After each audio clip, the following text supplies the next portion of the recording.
Welcome to T SAT. Telangana రాష్ట్రంలో TET prepare అవుతున్నటువంటి అభ్యర్థులందరికీ శుభోదయం. ముఖ్యంగా ఈ తెలంగాణ 6 months కోసారి టెట్ ఎగ్జామ్ నోటిఫికేషన్ లో భాగంగా 2026 జనవరిలో జరగబోయే టెట్ నోటిఫికేషన్ రావడంతోనే ఈసారి ఛాత్రోపాధ్యాయులతో పాటు ప్రభుత్వ ఉపాధ్యాయులు కూడా టెట్ కంపల్సరీ చేయడంతోనే ఈ టెట్ ఎగ్జామ్ ప్రిపరేషన్ ఎలా ఉండాలి, ఈ 40 రోజుల సమయాన్ని ఎలా వినియోగించుకోవాలి, ప్రిపరేషన్లో ఎలాంటి మెలకువలు పాటించాలి మొదలగు అంశాల మీద సమగ్రమైనటువంటి వీడియోలు టీ షార్ట్ గత 5 సంవత్సరాలుగా మీకు అందిస్తూనే ఉంది. దానిలో భాగంగా ఈ యొక్క అవేర్నెస్ ప్రోగ్రామ్ ఏర్పాటు చేయడం జరిగింది.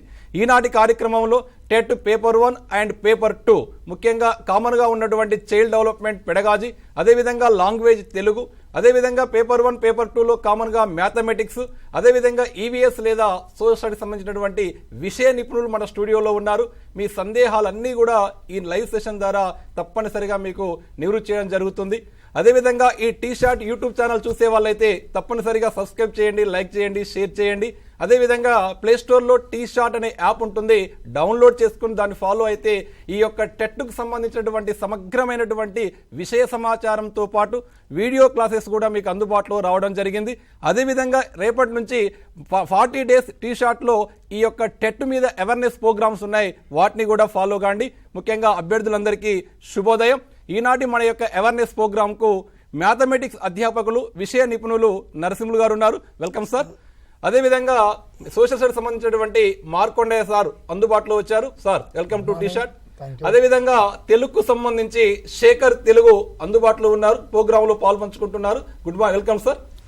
రైట్, ఇక ముఖ్యంగా అభ్యర్థులకు కొన్ని సందేహాలు ఈ యొక్క సెషన్ ద్వారా సబ్జెక్ట్ సందేహాలతో పాటు ముఖ్యంగా ముందు ఒక నిబంధన ఏంటి అంటే మీకు అనవసరమైనటువంటి అంశాలకు వెళ్లకుండా ఈ లైవ్ సెషన్లో పాల్గొనే వాళ్ళు ఏ డౌట్ ఉన్నా క్వాలిఫికేషన్ అంశాలలో కానీ, విషయంలో కానీ, కంటెంట్లో కానీ దాని మీదనే ఫోకస్ చేయండి.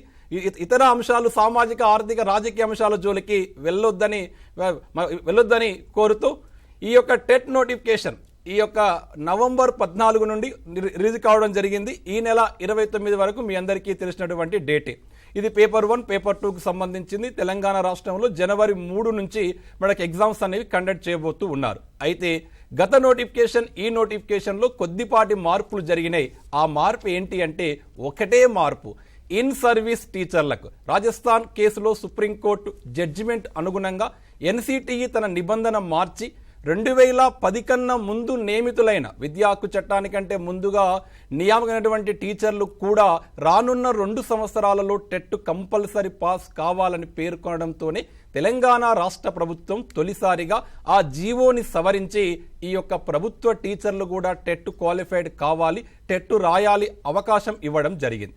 అయితే ఈ యొక్క టీచర్లకు ఒక డౌట్ ఉంది. ఏంటి, మన దగ్గర 2012 కన్నా ముందు హెచ్జిటి టీచర్లుగా పనిచేసే వాళ్ళు డిప్లొమా ఎలిమెంటరీ ఎడ్యుకేషన్ ఉన్న, బ్యాచిలర్ ఆఫ్ ఎడ్యుకేషన్ ఉన్నా కూడా ఈ ప్రాథమిక టీచర్లుగా నియామకం జరిగింది. 2012 నుండి గౌరవ సుప్రీంకోర్టు యొక్క తీర్పు ప్రకారం బీఈడి వాళ్లకు హెచ్జిటి ఛాన్స్ అనేది ఇవ్వలేదు. మరి ఇప్పుడు 2010 కన్నా నియమితులైనటువంటి హెచ్జిటి టీచర్లు బీఈడి క్వాలిఫికేషన్తో పనిచేస్తున్నారు. మరి ఈ యొక్క టెట్ నోటిఫికేషన్లో వాళ్ళు ఎలా, పేపర్ 1 అంటే డిఈడి వాళ్ళే రాయాలి, మరి బీఈడి వాళ్ళు ఉన్నటువంటి మా పరిస్థితి ఏమైనా డౌట్ చాలా మందిలో ఉంది. ఈ సందర్భంగా మీకు క్లారిఫికేషన్ ఇస్తూ ఉన్నాం. నోటిఫికేషన్లో కూడా ఆ పదాన్ని స్పష్టంగా పేర్కొనడం జరిగింది. ఎవరైతే ఇన్ సర్వీస్ టీచర్లు ఉన్నారో మీ క్వాలిఫికేషన్తో సంబంధం లేకుండా, మీ పర్సెంటేజ్ మార్కులతో సంబంధం లేకుండా ప్రజెంట్ మీరు ఏ కేటగిరీలో ఉద్యోగం చేస్తున్నారో ఆ కేటగిరీకి సంబంధించినటువంటి పేపర్ క్వాలిఫైడ్ అయితే సరిపోతుంది. మీకు బీఈడి ఉందా, పండిట్ ట్రైనింగ్ ఉందా, డిఈడి ఉందా అనవసరం. ఉదాహరణకు ఒక హెచ్జిటి టీచర్గా పనిచేస్తున్నాడు, బీఈడితో హెచ్జిటి టీచర్ అయ్యాడు, నీకు డిఈడితో పని లేదు, నువ్వు ఖచ్చితంగా పేపర్ 1 క్వాలిఫైడ్ కావాలి. అదేవిధంగా ప్రైమరీ స్కూల్ హెడ్ మాస్టర్లు ఉన్నారు, ఎల్ఎఫ్ఎల్ హెడ్ మాస్టర్ అంటాం మన దగ్గర, వాళ్ళు కూడా పేపర్ 1 క్వాలిఫైడ్ కావాలి. మీకు డిఈడితో పని లేదు, మీరు ఇన్ సర్వీస్ టీచర్లు అయితే క్వాలిఫికేషన్తో పని లేదు. ఈ అంశాన్ని ప్రధానంగా గుర్తుపెట్టుకోండి. పేపర్ 2కు వస్తారికే ఇక్కడ ఒక డౌట్ చాలా మంది టీచర్లలో పదే అడుగుతూ ఉన్నారు, అది కూడా క్లారిఫికేషన్ ఇస్తాము. పేపర్ 2లో మనకు 2 పేపర్లు ఉంటాయి, ఒకటి మ్యాథమెటిక్స్ అండ్ సైన్స్ అని, రెండోది సోషల్ పేపరు అని. ఎవరైతే బయోసైన్స్ టీచర్లు, ఫిజికల్ సైన్స్ టీచర్లు, మ్యాథమెటిక్స్ టీచర్లు స్కూల్ అసిస్టెంట్గా పనిచేస్తున్నారో వాళ్ళందరూ పేపర్ 2 మ్యాథ్స్ మాత్రమే ఎలిజిబుల్, ఆ పేపర్ మాత్రమే రాయాలి. ఎవరైతే సోషల్ టీచర్గా పనిచేస్తున్నారో వాళ్ళు కంపల్సరీ పేపర్ 2 సోషలే రాయాలి. సార్ మరి హెడ్ మాస్టర్లం మేము ఏది రాయాలి? ప్యానల్ గెస్టెడ్ హెడ్ మాస్టర్గా మేము పనిచేస్తున్నాము, మేము ఏమి రాయాలి అంటే మీరు ఏ స్కూల్ అసిస్టెంట్ కేడర్ నుంచి వచ్చారో, అంటే మీరు గెస్ట్ హెడ్ మాస్టర్ కన్నా ముందు స్కూల్ అసిస్టెంట్గా పనిచేసి ఉంటారు, మీరు ఏ క్యాడర్లో పనిచేశారో ఆ సబ్జెక్ట్లోనే మీరు టెట్ రాయాలి. ఉదాహరణకు ఒక మ్యాథ్స్ స్కూల్ అసిస్టెంట్ హెడ్ మాస్టర్గా ప్రమోషన్ తీసుకున్నాడు, మొన్న ఈ గవర్నమెంట్ వచ్చిన తర్వాత భారీ స్థాయిలో ప్రమోషన్లు ఇచ్చారు. మీరు ఖచ్చితంగా మ్యాథ్స్ స్కూల్ అసిస్టెంట్గా పనిచేశారు కాబట్టి ఈ టెట్లో పేపర్ 2 మ్యాథ్సే రాయాలి. బయోసైన్స్ నుంచి వస్తే బయోసైన్సే రాయాలి. సోషల్ నుంచి వస్తే మాత్రం పేపర్ 2 సోషల్ రాయాలి. ఇది బాగానే ఉంది. మరి లాంగ్వేజ్ టీచర్లు ఉన్నారుగా సార్, తెలుగు, ఉర్దూ, హిందీ, ఆంగ్లం ప్రధానంగా, అదేవిధంగా కొన్ని మరాఠీ టీచర్లు కూడా ఉన్నారు మన యొక్క బార్డర్ ప్రాంతంలో. వీళ్ళు ఏమి రాయాలి అంటే ఈ యొక్క విద్యా హక్కు చట్టంలో కానీ ఎన్సిటిఈ గైడ్లైన్స్లో కానీ ఏముంటుంది అంటే ఎవరైతే ఈ యొక్క మ్యాథ్స్ బ్యాక్గ్రౌండ్ కానీ లేదా సోషల్ టీచర్లు కాకుండా ఇతర టీచర్లు ఎవరున్నా, అంటే ముఖ్యంగా లాంగ్వేజ్ టీచర్లు ఎవరున్నా వారు ఏ లాంగ్వేజ్ టీచర్గా పనిచేస్తున్నారా ఆ లాంగ్వేజ్ టీచర్లకు పేపర్ 2లో మ్యాథ్స్ అయినా రాసుకోవచ్చు, సోషల్ అయినా రాసుకోవచ్చు. ఆ వెసులుబాటు అనేది ఉంది. అంటే పేపర్ 2 మీరు రాయాలి. ఉదాహరణకు ఒక మనిషి ఏమంటారంటే సార్ మేము బీఎస్సీ బయోసైన్స్తో బయాలజికల్ సైన్స్ ఫస్ట్ మెథడు, రెండో మెథడ్ తెలుగు మెథడ్ తీసుకొని ఎంఏ తెలుగుతో మేము స్కూల్ అసిస్టెంట్ తెలుగుగా లేదా ఎంఏ ఇంగ్లీష్తో స్కూల్ అసిస్టెంట్ ఇంగ్లీష్గా వచ్చాం, కానీ మా బ్యాక్గ్రౌండ్ అంతా బయోసైన్స్, ఇంటర్మీడియట్లో డిగ్రీలో బయాలజీ, ఫిజిక్స్, మ్యాథ్స్ ఉంది, ఇప్పుడు మేము ఏది రాయాలనే డౌట్ ఉంటుంది. అయితే లాంగ్వేజ్ టీచర్లకు ఆ మినహాయింపు ఉందండి. మీరు సోషల్ అయినా రాసుకోవచ్చు లేదా మ్యాథ్స్ పేపర్ అయినా రాసుకోవచ్చు. కానీ ఎల్పీ టీచర్లైనా స్కూల్ అసిస్టెంట్ టీచర్లైనా ఖచ్చితంగా పేపర్ 2నే రాయాలి. పేపర్ 1 ఒక్కరే రాయాలి. ఎవరు? హెచ్జిటి టీచర్లు, ఆ హెచ్జిటి పాఠశాలలో ఉన్న ఎల్ఎఫ్ఎల్ హెడ్ మాస్టర్ మాత్రమే. ఇంకొక అంశం చెప్పి నేను కాన్సెప్ట్లోకి వెళ్తా. అదేవిధంగా ఈ టెట్ నోటిఫికేషన్లో క్వాలిఫికేషన్ మార్క్స్ అనేవి ఇచ్చారు.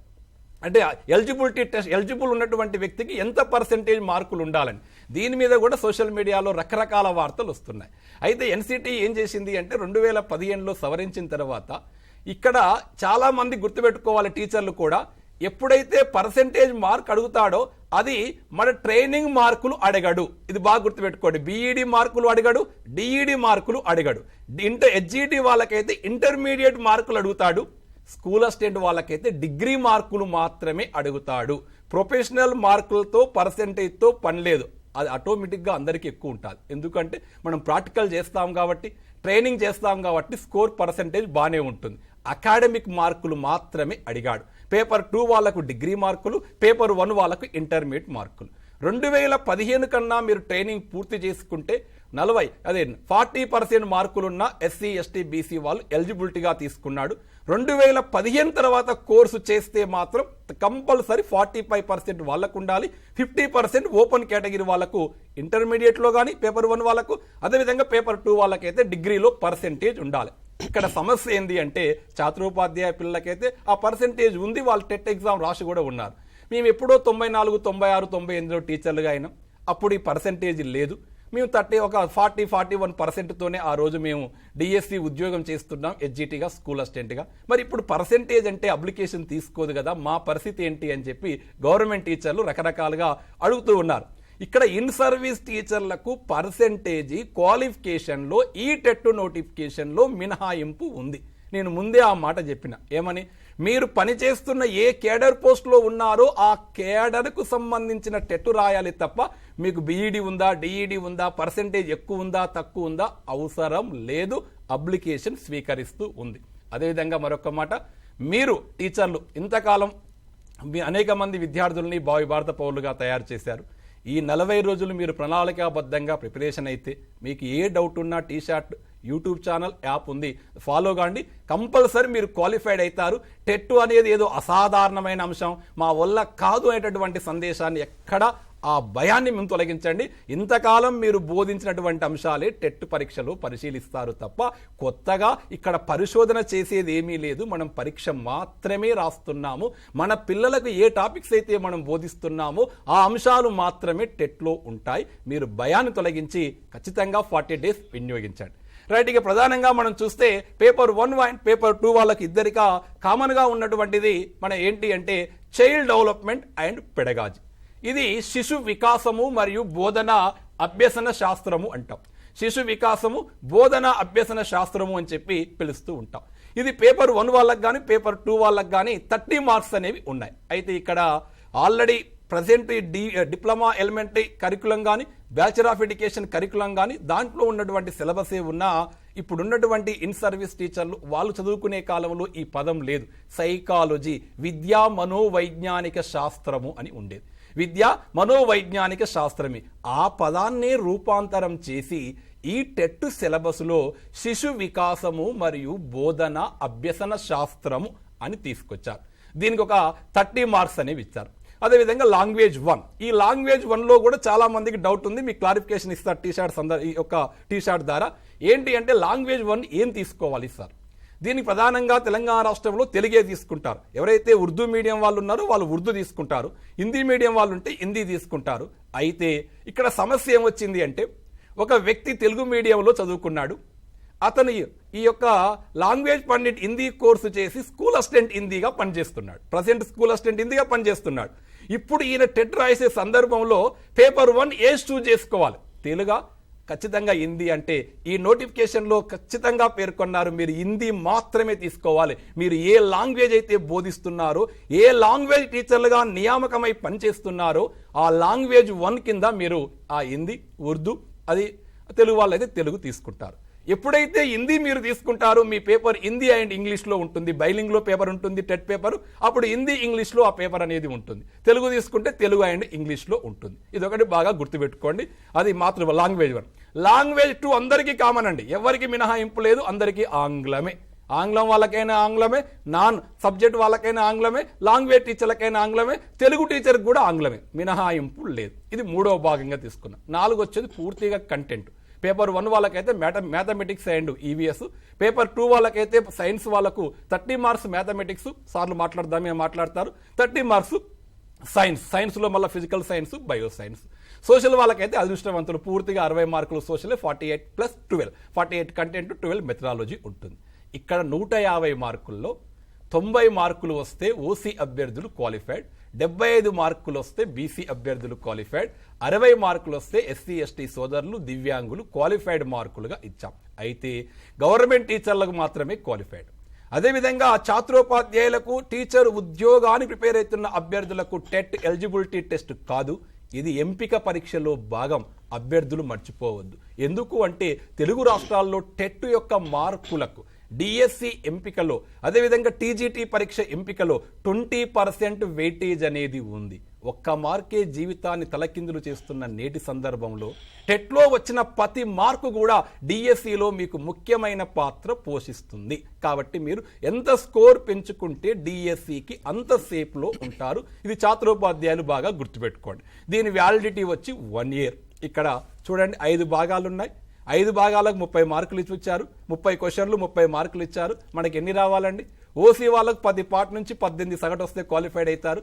బీసీ వాళ్ళు 15 మార్కులు వస్తే 10 భాగం నుంచి క్వాలిఫైడ్ అవుతారు. 12 మార్కులు వస్తే ఎస్సీ ఎస్టీలు క్వాలిఫైడ్ అవుతారు. ఒక సబ్జెక్ట్లో ఎక్కువ రావచ్చు, ఒక సబ్జెక్ట్లో తక్కువ రావచ్చు, యావరేజ్గా చూసుకుంటే. కాబట్టి భయపడకండి. క్వశ్చన్ అక్కడనే ఉంటుంది, 4 ఆప్షన్స్ అక్కడనే ఉంటాయి, దాంట్లో కరెక్ట్ ఆన్సర్ కూడా అక్కడనే ఉంటుంది. కొద్దిగా గుర్తించే శక్తి ఉంటే చాలు. రైట్, నేను వచ్చి మీకు ఈ చైల్డ్ డెవలప్మెంట్ అండ్ పెడగాజీ మీద ఒక ఆ సిలబస్ ఏంటి, మీరు ఏం చదవాలనే అంశం మీద మాట్లాడతాను. ఈ శిశు వికాసము మరియు బోధనా శాస్త్రాన్ని 3 భాగాలుగా డివైడ్ చేశారు. ఒకటి శిశు వికాసము అని, 2 అభ్యసనము అని, 3 బోధనా శాస్త్రం అని తీసుకున్నాం. సార్ ఈ 3 10 మార్క్స్ వస్తాయా? బాగా 10 మార్క్స్ ఎప్పుడు రావు. బాగా గుర్తుపెట్టుకోండి అభ్యర్థులు, ఎప్పుడు కూడా కాంపిటేటివ్ ఎగ్జామ్కు బ్లూ ప్రింట్ అనేది ఉండదు. దీని నుంచి ఇన్ని మార్కులు ఇవ్వాలనే నియమ నిబంధనలు ఉండవు. ఎగ్జామినర్ ఇచ్చిన సిలబస్ని ఏ రూపంలోనైనా అడగొచ్చు. ఒక్క టాపిక్ నుంచే ఎక్కువ క్వశ్చన్ రావచ్చు, కొన్ని టాపిక్లు స్కిప్ కూడా చేయొచ్చు. కానీ ఏ స్కిప్ చేస్తాడో మనకు తెలియదు. కాబట్టి ఉన్న సిలబస్ని పూర్తిగా చదవడం, నేర్చుకోవడం, ఆలోచించడం, ఎగ్జామ్లో దాన్ని వినియోగించడమే మన ముందున్న ఏకైక కర్తవ్యం. ఈ శిశు వికాసంలో ప్రధానంగా గుర్తుపెట్టుకోండి, సైకాలజీ చదివేటప్పుడు ఒకటే మాట చెప్తా, గుర్తుపెట్టుకోండి. కాన్సెప్ట్ నేర్చుకోండి, ప్రీవియస్ క్వశ్చన్లు మాత్రమే పరిశీలించండి. ఎందుకు ప్రీవియస్ క్వశ్చన్లు అనే మాట వాడుతున్నాను అంటే, ఏ 2 వ్యక్తులు ఈ భూమి మీద సమానంగా ఉండరు. ఆలోచనలో కానీ, ఆకారంలో కానీ, రూపంలో కానీ దాన్ని మనం ఇండివిజువల్ డిఫరెన్స్ అంటాం, వైయక్తిక భేదాలు అంటాం. ఏ 2 కౌల పిల్లల్లో కూడా సేమ్ ప్రజ్ఞాపాఠవాలు లేనప్పుడు ఏ ఇద్దరు వ్యక్తులు కూడా ఒక క్వశ్చన్ని ఒకే తీరుగా నిర్మించలేరు. మీరేం చేస్తున్నారంటే ఈ కాన్సెప్ట్ చదవడం బంద్ చేసి అవేర్నెస్ లేకుండా ప్రాక్టీస్ వైపు వెళ్తున్నారు. ప్రాక్టీస్లో నేను క్వశ్చన్ తయారు చేస్తేంది నా అలో ఎఫెక్ట్ ఆధారంగా నేను క్వశ్చన్ తయారు చేస్తా, అంటే నా యాంగిల్లో మాత్రమే దాన్ని ఆలోచిస్తున్నా. అది తప్పండి. ఎప్పుడు కూడా ప్రీవియస్ పేపర్లు చూస్తే ఏమవుతుందంటే ఎగ్జామినర్ ప్రశ్న ఎట్లా అడుగుతున్నాడు, నేను నేర్చుకున్న కాన్సెప్ట్ దానికి సరిపోతుందా, ఇది ఏమైనా అనువర్తనం జరిగిందా, ఈ ఒక్క నిమిషంలో నేను దానికి ఆన్సర్ చేయగలనా అనే అంశం ఆలోచన వచ్చి సబ్జెక్టు మీద మీకు పట్టు పెరుగుతుంది. కాబట్టి ఈ శిశు వికాసంలో పెరుగుదల వికాస నియమాలు వెరీ వెరీ ఇంపార్టెంట్. ప్రతి సెషన్లో బిట్ అడిగాడు. ఒక 8 నియమాలు ఉంటాయి. ఆ 8 నియమాలు గుర్తుపెట్టుకుంటే చాలు, ఒక బిట్టు గ్యారంటీ. ఆ నియమాలు ఉన్నట్టు గుర్తుపెట్టుకోవద్దు, వాటిని తరగతి గదిలోకి తీసుకెళ్ళాలి. ఎగ్జామినర్కు కావాల్సింది ఏంటి? చైల్డ్ డెవలప్మెంట్ ఎందుకు పెట్టాడు? రేపు పాఠశాలకు వెళ్ళిన తర్వాత ఒక పిల్లవాడిని నువ్వు ఎలా అర్థం చేసుకుంటావు, వాని ఫిజికల్ డెవలప్మెంట్ ఎలా ఉంటుంది, ఎమోషనల్ డెవలప్మెంట్ ఎలా ఉంటుంది, మెంటల్ డెవలప్మెంట్ ఎలా ఉంటుంది, సోషల్ డెవలప్మెంట్ ఎలా ఉంటుంది, మోరల్ డెవలప్మెంట్ ఎలా ఉంటుంది, పిల్లలు ఏ సందర్భంలో ఎలా ప్రవర్తిస్తుంటారు, వారి యొక్క లెర్నింగ్ని ప్రభావితం చేసేటువంటి అంశాలు ఏముంటుంటాయి. ఎందుకంటే ఒక ఈ పిల్లవానికి ఇద్దరికి చెప్పేది కాదు కదా, ఒక 40 మంది క్లాసులో ఉన్నప్పుడు డిఫరెంట్ చిల్డ్రన్స్ మన దగ్గర ఉంటారు. మన క్లాస్ రూమ్ ఓ కలగూర గంప, ఒక సమ్మిళిత విద్య. అలాంటప్పుడు ఆ పిల్లల మీద పరిపూర్ణ అవగాహన ఉండాలి అని చెప్పి ఆ పెరుగుదల వికాసం దశలు, నియమాలు, సూత్రాలు, దాంట్లో వెరీ వెరీ ఇంపార్టెంట్ జీన్ పియాజే సిద్ధాంతం. ఇంతవరకు తెలంగాణ రాష్ట్రంలో జరిగిన టెట్ పేపర్లో జీన్ పియాజే సిద్ధాంతం మీద ప్రశ్న లేకుండా పేపరు లేదు అంటే అతిశయోక్తి కాదు. కోల్బర్గ్ నైతిక వికాస సిద్ధాంతం, చోమ్స్కీ భాషా వికాస సిద్ధాంతం, ఎరిక్సన్ మనోసాంఘిక వికాస సిద్ధాంతం, కార్ల్ రోజర్స్ యొక్క ఆత్మభావన సిద్ధాంతం. ఈ 5 సిద్ధాంతాలు నేర్చుకోండి, చాలా ఈజీ, అనువర్తనానికి ఇంపార్టెంట్. అదేవిధంగా వైయక్తిక భేదాల్లో ప్రజ్ఞ, సహజ సామర్థ్యాలు, అభిరుచి, ఆలోచన వైఖరి, వికాస కృత్యాలు. మన తెలంగాణ సిలబస్లో వికాస కృత్యాలు కంటిన్యూగా వస్తుంది ప్రశ్న ఎప్పుడు కూడా. వికాస కృత్యం అంటే ఏం సార్? ఏ వయసులో పిల్లవాడు ఏమి చెయ్యాలో అది చేస్తే డెవలప్మెంట్ జరుగుతుంది. ఆ వయసులో అది చేయకపోతే ఫర్దర్ వచ్చినటువంటి స్టెప్ వాడు అందుకోలేడు. ఉదాహరణకు 1వ తరగతిలో సంఖ్యామానం వచ్చిన పిల్లవాడు మాత్రమే 2వ క్లాసులో కూడిక చేయగలడు. 2వ క్లాసులో కూడిక వచ్చిన పిల్లవాడు మాత్రమే 3వ క్లాసులో గుణకారం చేయగలడు. ఇక్కడ కూడిక మిస్ అయింది, గుణకారం చేస్తాడా? కాబట్టి ఈ వయసుకు తగ్గ సామర్థ్యాలు, ఏ తరగతి వారీగా సామర్థ్యాలు సాధించడాన్ని వికాస కృత్యము అంటాం. మరి కొంతమంది పిల్లలు సాధించలేకపోతున్నారు, ఎందుకు? ఆ వికాస కృత్యాల భావన ఎలా వచ్చింది? ఏ వయసులో ఏం నేర్చుకోవాలి? ఇది కూడా ప్రశ్న అడుగుతున్నాడు, ఒకసారి బాగా చూసుకోండి. నెక్స్ట్, పిల్లల పెంపకం పద్ధతులు. ఇది కూడా ఒక ప్రశ్న కన్ఫామ్గా టెట్లో అడుగుతున్నాడు. 4 పద్ధతులు అండి. ప్రజాస్వామ్య పద్ధతి, నిరంకుశ పద్ధతి, జోకిరైతే పెంపేది పద్ధతి, అతి గారాబ పెంపకం. పిల్లల్ని మనం ఎలా పెంచుతాం ఇంట్లో? ఈ 4 మెథడ్ల మీద ఒక ప్రశ్న వస్తుంది. అదేవిధంగా పర్సనాలిటీ, మూర్తిమత్వం, కంపల్సరీ 2 క్వశ్చన్లు ఈ పర్సనాలిటీ నుంచి వస్తున్నాయి. అయితే అదృష్టం ఏంటి అంటే పర్సనాలిటీ సిద్ధాంతాలు తెలంగాణ సిలబస్లో లేవు. క్రిష్మర్ కానీ, షెల్డన్ కానీ ఈ సిద్ధాంతాలు ఎక్కడ కూడా లేవు. పర్సనాలిటీ అంటే ఏంటి, దాని లక్షణాలు ఏంటి, దాని యొక్క ఎగ్జామ్స్ ఉంటాయి మనకు. మెజర్మెంట్ ఆఫ్ పర్సనాలిటీ, ప్రక్షేపణ అపక్షేపణ పరీక్షలు ఏమున్నాయి. అదేవిధంగా సంఘర్షణలు, సర్దుబాటు, సమయోజన, విషమయోజన, వ్యాఖ్యులత, ఇవి అది ప్రధానంగా ఈ పర్సనాలిటీలో డిఫెన్సివ్ మెకానిజాన్ని పదే అడుగుతున్నాడు. చాలా ఈజీ టాపిక్, రక్షక తంత్రాలు. అవి ఒక్కసారి నేర్చుకోండి. ఉన్నట్టు కాదు, అప్లికేషన్ మన పాఠశాలలోకి వెళ్ళాలి, తప్పనిసరిగా అది నేర్చుకోవాలి. ఇది ఫస్ట్ పార్ట్గా తీసుకున్నాడు. ఇక 2వ పార్ట్ చాలా చిన్నది, లెర్నింగ్, అభ్యసన సిద్ధాంతాలు, ప్రవర్తనావాద సిద్ధాంతాలు, అంతర్దృష్టి సిద్ధాంతాలు, జ్ఞానాత్మక సిద్ధాంతాలు, నిర్మాణాత్మక సిద్ధాంతాలు, పరిశీలన సిద్ధాంతాలు. ఈ సిద్ధాంతాల మీద 3 నుంచి 4 క్వశ్చన్లు ప్రతి టెట్లో వస్తున్నాయి. ప్రవర్తనవాదంలో మనకు తారండైక్ కావచ్చు, పావులు కావచ్చు, స్కిన్నర్ కావచ్చు. అంతర్దృష్టికి వస్తే మనకు కోయిలర్ సిద్ధాంతము కావచ్చు. నిర్మాణాత్మక సిద్ధాంతాల్లో జీన్ పియాజే కావచ్చు, వైగాట్స్కీ కావచ్చు, బ్రూనర్ బోధన సిద్ధాంతము కావచ్చు. పరిశీలన అభ్యసన సిద్ధాంతంలో ఆల్ఫ్రెడ్ బండూరా. ఈ 8 సిద్ధాంతాలు గుర్తుపెట్టుకుంటే మనం వాటి నుంచి ఈజీగా క్వశ్చన్ చేస్తాము, ప్రశ్న కూడా యాడ్ చేసుకోవడానికి అవకాశం ఉంది. అదేవిధంగా అభ్యసన బదలాయింపులు, ఇది కూడా ఇంపార్టెంట్ టాపిక్. ఒక సందర్భంలో నేర్చుకున్న అభ్యసనం మరో సందర్భంలో ఉపయోగపడ్డా, ఎలాంటి ప్రభావం చూపకపోయినా లేదా ఇబ్బంది కలిగించిన అనుకూల బదలాయింపు, ప్రతికూల బదలాయింపు, శూన్య బదలాయింపు అని చెప్పి ద్విపార్శ, ఎడమ చేయితో బౌలింగ్ వేసే సౌరవ్ గంగోలీ కుడి చేతితో కూడా బౌలింగ్ చేస్తాడు, ఎడమ చేతితో రాసే పిల్లవాడు కుడి చేతితో కూడా అందంగా రాస్తూ ఉన్నాడు. దీన్ని ద్విపార్శ్వ బదలాయింపు. ఈ 4 ఇక్కడ చైల్డ్ డెవలప్మెంట్ పెడగాజీలో మీరు చదివితే రాదండి. వినాలి, అర్థం చేసుకోవాలి, దాన్ని మీకు అనువర్తనం చేసుకోవాలి. ఈ వయసులో నేను ఇలా ఉండేవాడిని, ఇక్కడ తెలుగు నేర్చుకున్నా, సంస్కృతం నేర్చుకోవడంలో నాకు తెలుగు యూజ్ అవుతుంది, మ్యాథ్స్లో ఫార్ములా నేర్చుకున్నా, ఫిజిక్స్లో ఫార్ములాలో నాకు యూజ్ అవుతుంది. అంటే అనుకూల బదలాయింపు జరిగింది. ప్రతికూల, అమెరికాలో డ్రైవింగ్ నేర్చుకుంటూ ఇండియాకి వచ్చి డ్రైవింగ్ చేయాలంటే ఇబ్బంది పడుతున్నాడు, అక్కడ కుడి చేయి ఇక్కడ ఎడమ చేయి అయితే ఇబ్బంది పడుతున్నాడు. ప్రతికూల. అంతే. అది మనకు ఎగ్జాంపుల్ అనువర్తనం చేసుకుంటే చాలా చాలా ఈజీ అవుతుంది. పొలిటికల్ సైన్స్లో ప్రావీణ్యం ఉన్న వ్యక్తికి మ్యాథ్స్ చెప్పడంలో అది బదలాయింపు జరుగుతుందా? శూన్య బదలాయింపు, ఎలాంటిది ఉండదు. మోటార్ మెకానిక్ బాగా వచ్చేటటువంటి వ్యక్తి బొమ్మలు గీయగలడా? గీయలేడు. కాబట్టి శూన్య బదలాయింపు. ఇలా చిన్న ఎగ్జాంపుల్తో గుర్తుపెట్టుకుంటే మనకు ఈజీగా అది అవేర్నెస్ జరుగుతుంది. దీంట్లో మరొక టాపిక్ ఇంపార్టెంట్, స్మృతి విస్మృతి, memory and forget. Very very important. ప్రతి సెషన్లో కూడా బిట్ అడుగుతుంది.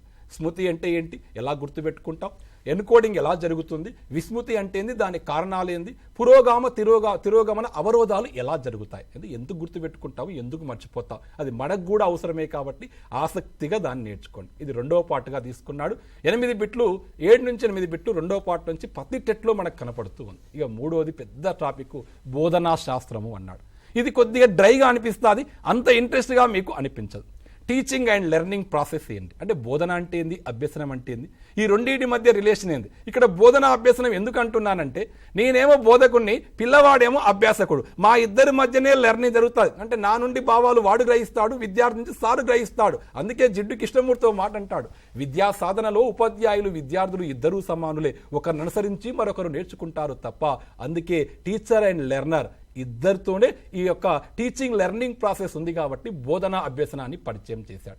వివిధ సన్నివేశంలో అభ్యాసకుడు, ఆర్థిక సామాజిక సాంస్కృతిక నేపథ్యంలో పిల్లవాడిని టీచర్ అర్థం చేసుకోవాలి. అందరూ మంచి ఆర్థిక సంపన్న పిల్లలే మన బడికి రారు. వాళ్ళ సోషల్ యొక్క డిఫరెంట్ ఉంటుంది, ఎకానమిక్లో డిఫరెంట్ ఉంటుంది, పొలిటికల్ సాంఘిక సాంస్కృతిక నేపథ్యాలు గల పిల్లలు వస్తారు, కొంతమంది దివ్యాంగులు వస్తారు, అనాథలు వస్తారు, బాల కార్మికులు వస్తారు మన బడికి. అలాంటి పిల్లవాడిని మనం ఎలా అర్థం చేసుకుంటాం, వానికి ఉన్నటువంటి సౌకర్యాలు ఏమున్నాయి, అదేవిధంగా భిన్న సామర్థ్యాలు, ప్రత్యేక అవసరాలు గల పిల్లలు. ఇది వెరీ వెరీ ఇంపార్టెంట్. దీంట్లో మీరు ఇంపార్టెంట్ ఇవ్వవలసింది సమ్మిళిత విద్య. ఈ 21 శతాబ్దం పూర్తిగా సాలమంకా డిక్లరేషన్ తర్వాత ఈ యొక్క సమ్మిళిత విద్య అనే భావనే వచ్చింది. దానికోసం మన దగ్గర RPWD యాక్ట్ 2016 లాస్ట్ ఇయర్ ప్రతి టెట్లో ఈ RPWD యాక్ట్ 2016లో ఉన్న అంశాల మీద బిట్ వచ్చింది. అది మీరు అకాడమిక్ బుక్ అయినా లేదా ఇంటర్నెట్లోనైనా సేకరించుకొని ఆ అంశాలు మీరు నేర్చుకునే ప్రయత్నం చేయాలి. అదేవిధంగా బోధనా పద్ధతులు మెథడ్లో వస్తాయి, ఇక్కడ కూడా వస్తాయి. ఉపాధ్యాయ కేంద్రీకృతం, అదేవిధంగా వ్యవహారిక సత్తావాదం రావడంతోనే విద్యార్థి కేంద్రీకృతం. ఆ పద్ధతులు ఏమున్నాయి, ప్రాజెక్టు పద్ధతి, అన్వేషణ పద్ధతి, సమస్య పద్ధతి, కొలాబరేటివ్ లెర్నింగ్, కోఆపరేటివ్ లెర్నింగ్ ఎలా ఉన్నాయి, పాఠశాలలో వాటిని ఎలా వాడుతూ ఉంటాం.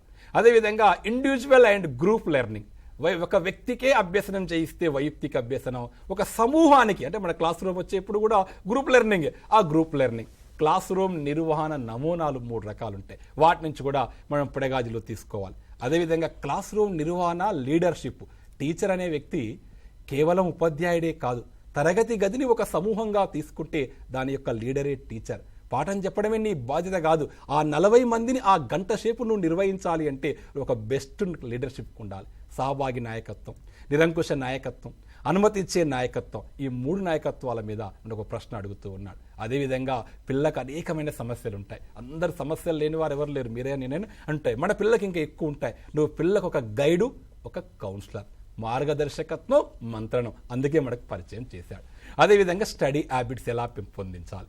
అదేవిధంగా NCF 2005 ఏం చెప్తుంది, బాలల హక్కులు ఎలా ఉన్నాయి, ఎందుకు దండన పిల్లల్ని కొట్టకూడదు, విద్యా హక్కు చట్టం ఏం చెప్తుంది, నూతన మూల్యాంకనం ఎందుకు వచ్చింది, కంటిన్యూ కాంప్రిహెన్సివ్ ఎవాల్యుయేషన్లో టూల్స్ ఏముంటాయి, దేనికి అనుగుణంగా దాన్ని తీసుకురావడం జరిగింది, బ్రూనర్ బోధనా సిద్ధాంతం ఏం చెప్తుంది అనే టీచింగ్ అండ్ లెర్నింగ్కు సంబంధించినటువంటి అంశాలు దీంట్లో తీసుకొచ్చి పెట్టాడు. అదేవిధంగా teaching phases, very very important. Philip B Jackson పేర్కొన్న టీచింగ్ పేసెస్, ప్రణాళిక, ఆచరణ, మూల్యాంకన, బోధనా పూర్వదశ, బోధన అనంతర దశ, పరస్పర చర్యా దశ అని free activity, inter activity, post activity. ఈ 3 దశలు సార్ గుర్తుపెట్టుకుంటే సరిపోతుంది అడిగాడు. ఏ దశలో టీచర్ ఏం చేస్తాడు, ఏ దశలో పిల్లవాడు ఏం చేస్తాడు. నేను క్వశ్చన్ అడుగుతా చూడండి. ఈ దశలో ఉపాధ్యాయుడు కేవలం బోధకుడే కాదు, ఒక నాయకునిగా కనపడతాడు. ఏ దశ? క్లాసులో పాఠం చెప్పేటప్పుడు పరస్పర చర్యా దశ, ఇంటరాక్టివిటీ ఫేస్లో టీచర్ కేవలం టీచరే కాదు, క్లాస్ రూమ్ నిర్వహణలో తాను ఒక నాయకుడిగా కనపడుతూ ఉంటాడు. ఈ దశలో టీచర్ బోధనా పరికరాలు సేకరించుకుంటాడు. ఫ్రీ యాక్టివిటీ ఫేస్లో లెసన్ ప్లాన్ రాసుకుంటాడు కదా. కాబట్టి సింపుల్గా వాటిని సింపుల్ చేయాలంటే ఏంది?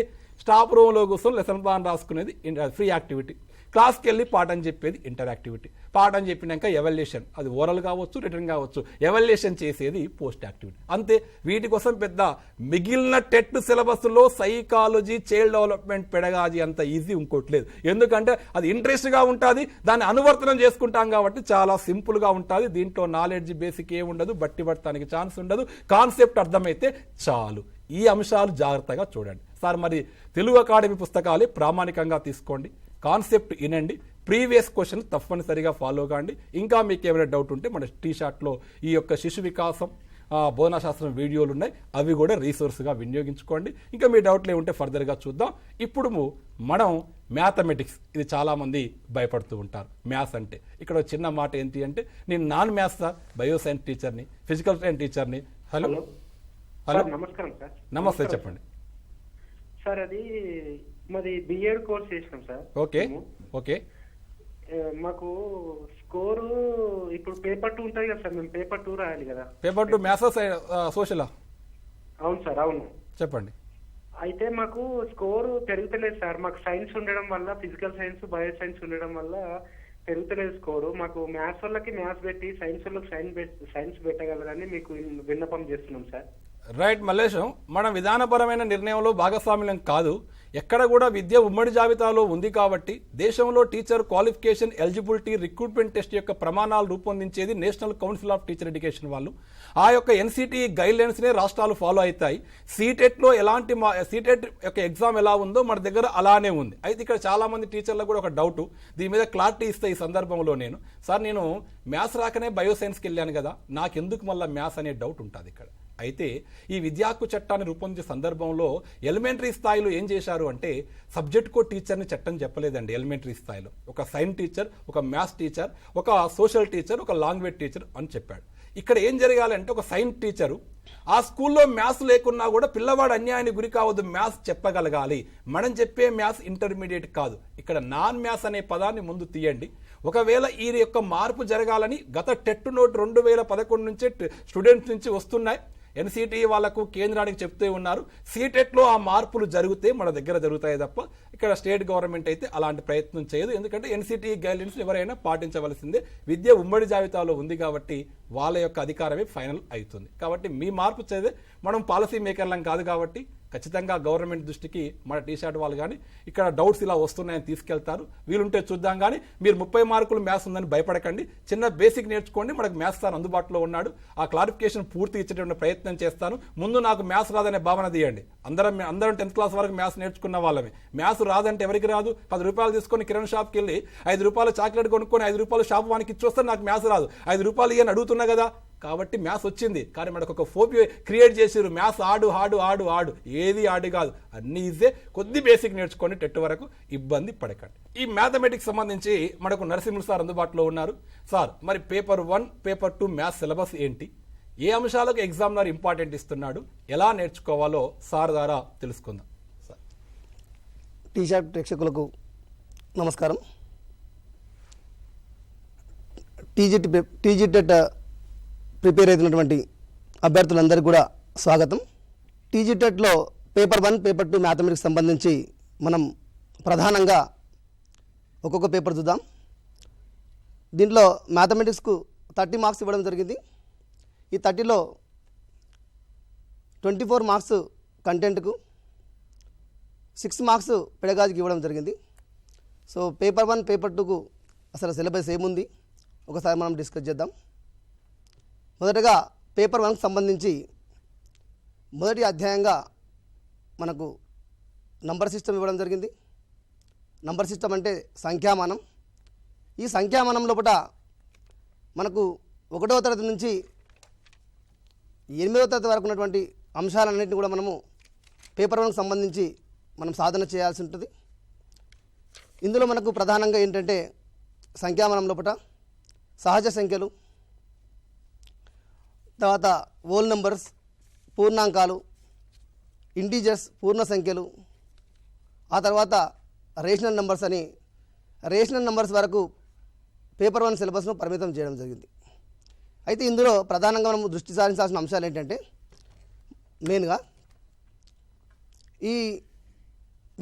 ఈ సంఖ్యా సమితులకు సంబంధించినటువంటి చతుర్థి ప్రక్రియలు, అంటే వీటిలో పాటు అడిషన్ ఎలా చేయాలి, సబ్ట్రాక్షన్ ఎలా చేయాలి, మల్టిప్లికేషన్ ఎలా చేయాలి, డివిజన్ ఎలా చేయాలి అనేది బాగా తరోగా మనం ప్రిపేర్ కావాల్సి ఉంటుంది. ఎందుకంటే మనకు కాంపిటేటివ్ పరీక్షల్లో పట ఈ చతుర్థి ప్రక్రియలకు సంబంధించినటువంటి భావనతో కూడినటువంటి సమస్యలను మనకు తరచుగా అడగడం జరుగుతుంది.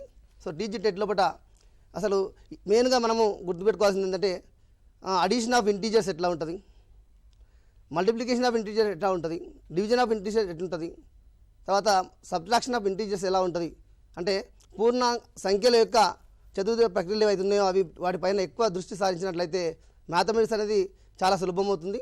అందరూ కూడా ఈ పూర్ణ సంఖ్యల యొక్క చతుర్థి ప్రక్రియల లోపలనే సరిగ్గా క్లారిటీ లేకపోవడం వల్ల కాంపిటేటివ్ పరీక్షల లోపల సరైన సమాధానాలు ఇవ్వలేకపోతున్నారు.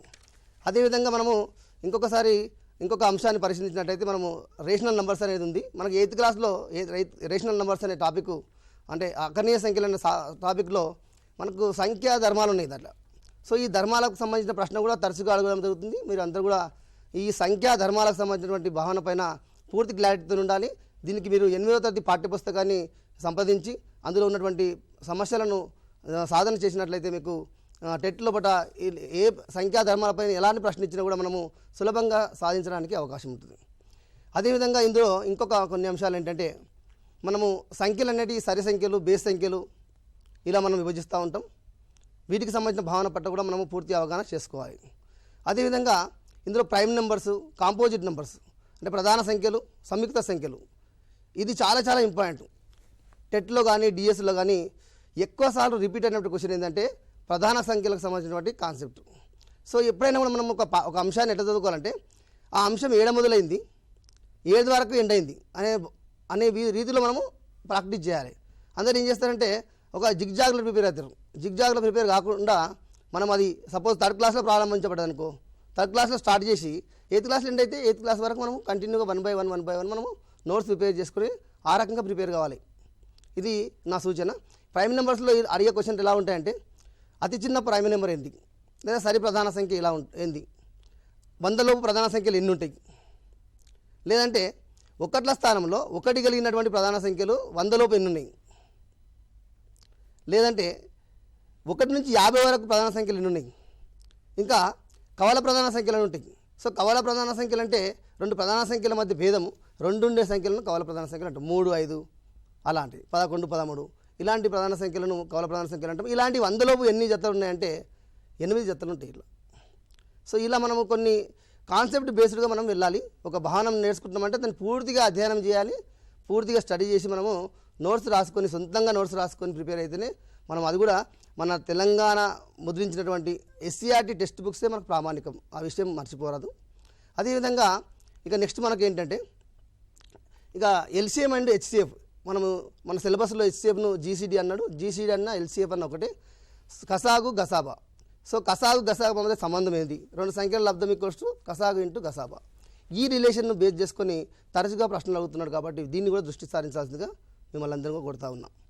అదేవిధంగా దీంట్లో మనకి ఇంకా ముందుకు వెళ్ళినట్లయితే ఈ సిలబస్లో ఈ సంఖ్యా సమితుల లోపల మనకి ఇంకోటి ఏంటంటే వర్గాలు, వర్గమూలాలు, ఘనాలు, ఘనమూలాలు అనే భావన 8వ తరగతిలో మనకు చక్కగా పాఠ్యాంశం ఉంది. ఆ పాఠ్యాంశాన్ని తరోగా ప్రిపేర్ అయినట్లయితే మీకు అందులో ఎలాంటి క్వశ్చన్ ఇచ్చినా కూడా మీరు చేయడానికి అవకాశం ఉంటుంది.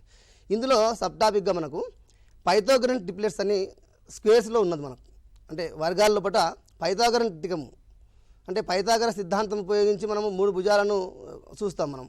అయితే 3 భుజాలను ఎలా మనము అర్థం చేసుకోవాలి అనేది ఇక్కడ చూసినట్లయితే, సో పైథాగరన్ త్రికాలు అనేవి ఒక లంబకోణ త్రిభుజానికి సంబంధించిన భుజాలను సూచిస్తాయి. అయితే ఇందులో మనకు గుర్తుపెట్టుకోవాల్సింది ఏంటంటే ప్రాథమిక త్రికం అని ఒకటి ఉంటుంది, 3, 4, 5. So 3 square plus 4 square equals to 5 స్క్వేర్కు సమానం. సో భుజము స్క్వేర్ ప్లస్ భుజము స్క్వేర్ ఈక్వల్స్ టు కర్ణము స్క్వేర్ అనేది పైథాగరస్ స్థిరం తెలియజేస్తుంది మనకు. అయితే ఈ పైథాగరన్ త్రికాలకు సంబంధించిన ఒకటి చిన్న లాజిక్ ఒకటి ఉంది, మనం గుర్తుపెట్టుకోండి. ఇది చాలా చాలా ఇంపార్టెంట్, మీకు పరీక్షల్లో ఇది ఉపయోగపడుతుందని నేను భావిస్తున్నాను. సో పైథాగరస్ ట్రిప్లెట్ లోపల ఈ త్రికం లోపల మనం ప్రాథమిక త్రికం అనుకున్నాం కదా 3, 4, 5 దాని కనుక ఒకవేళ దాన్ని 2తో గుణించినట్లయితే అది మనకు 6, 8, 10గా మారుతుంది.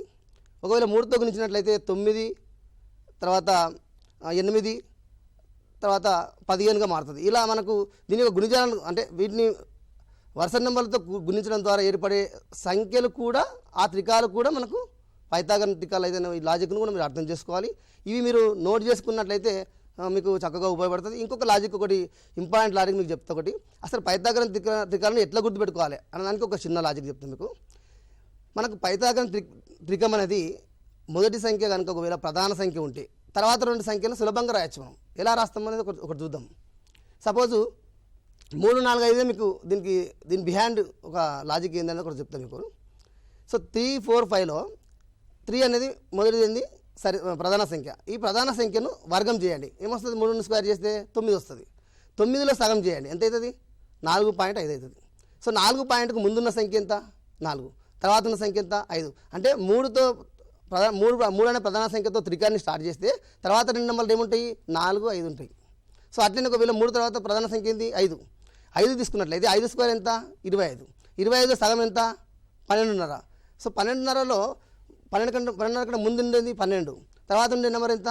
13. సో 5, 12, 13 అనే నెంబర్లను ఒక త్రికంగా తీసుకోవచ్చు. ఈ రకంగా మనం 7 తీసుకున్నాం అనుకోండి.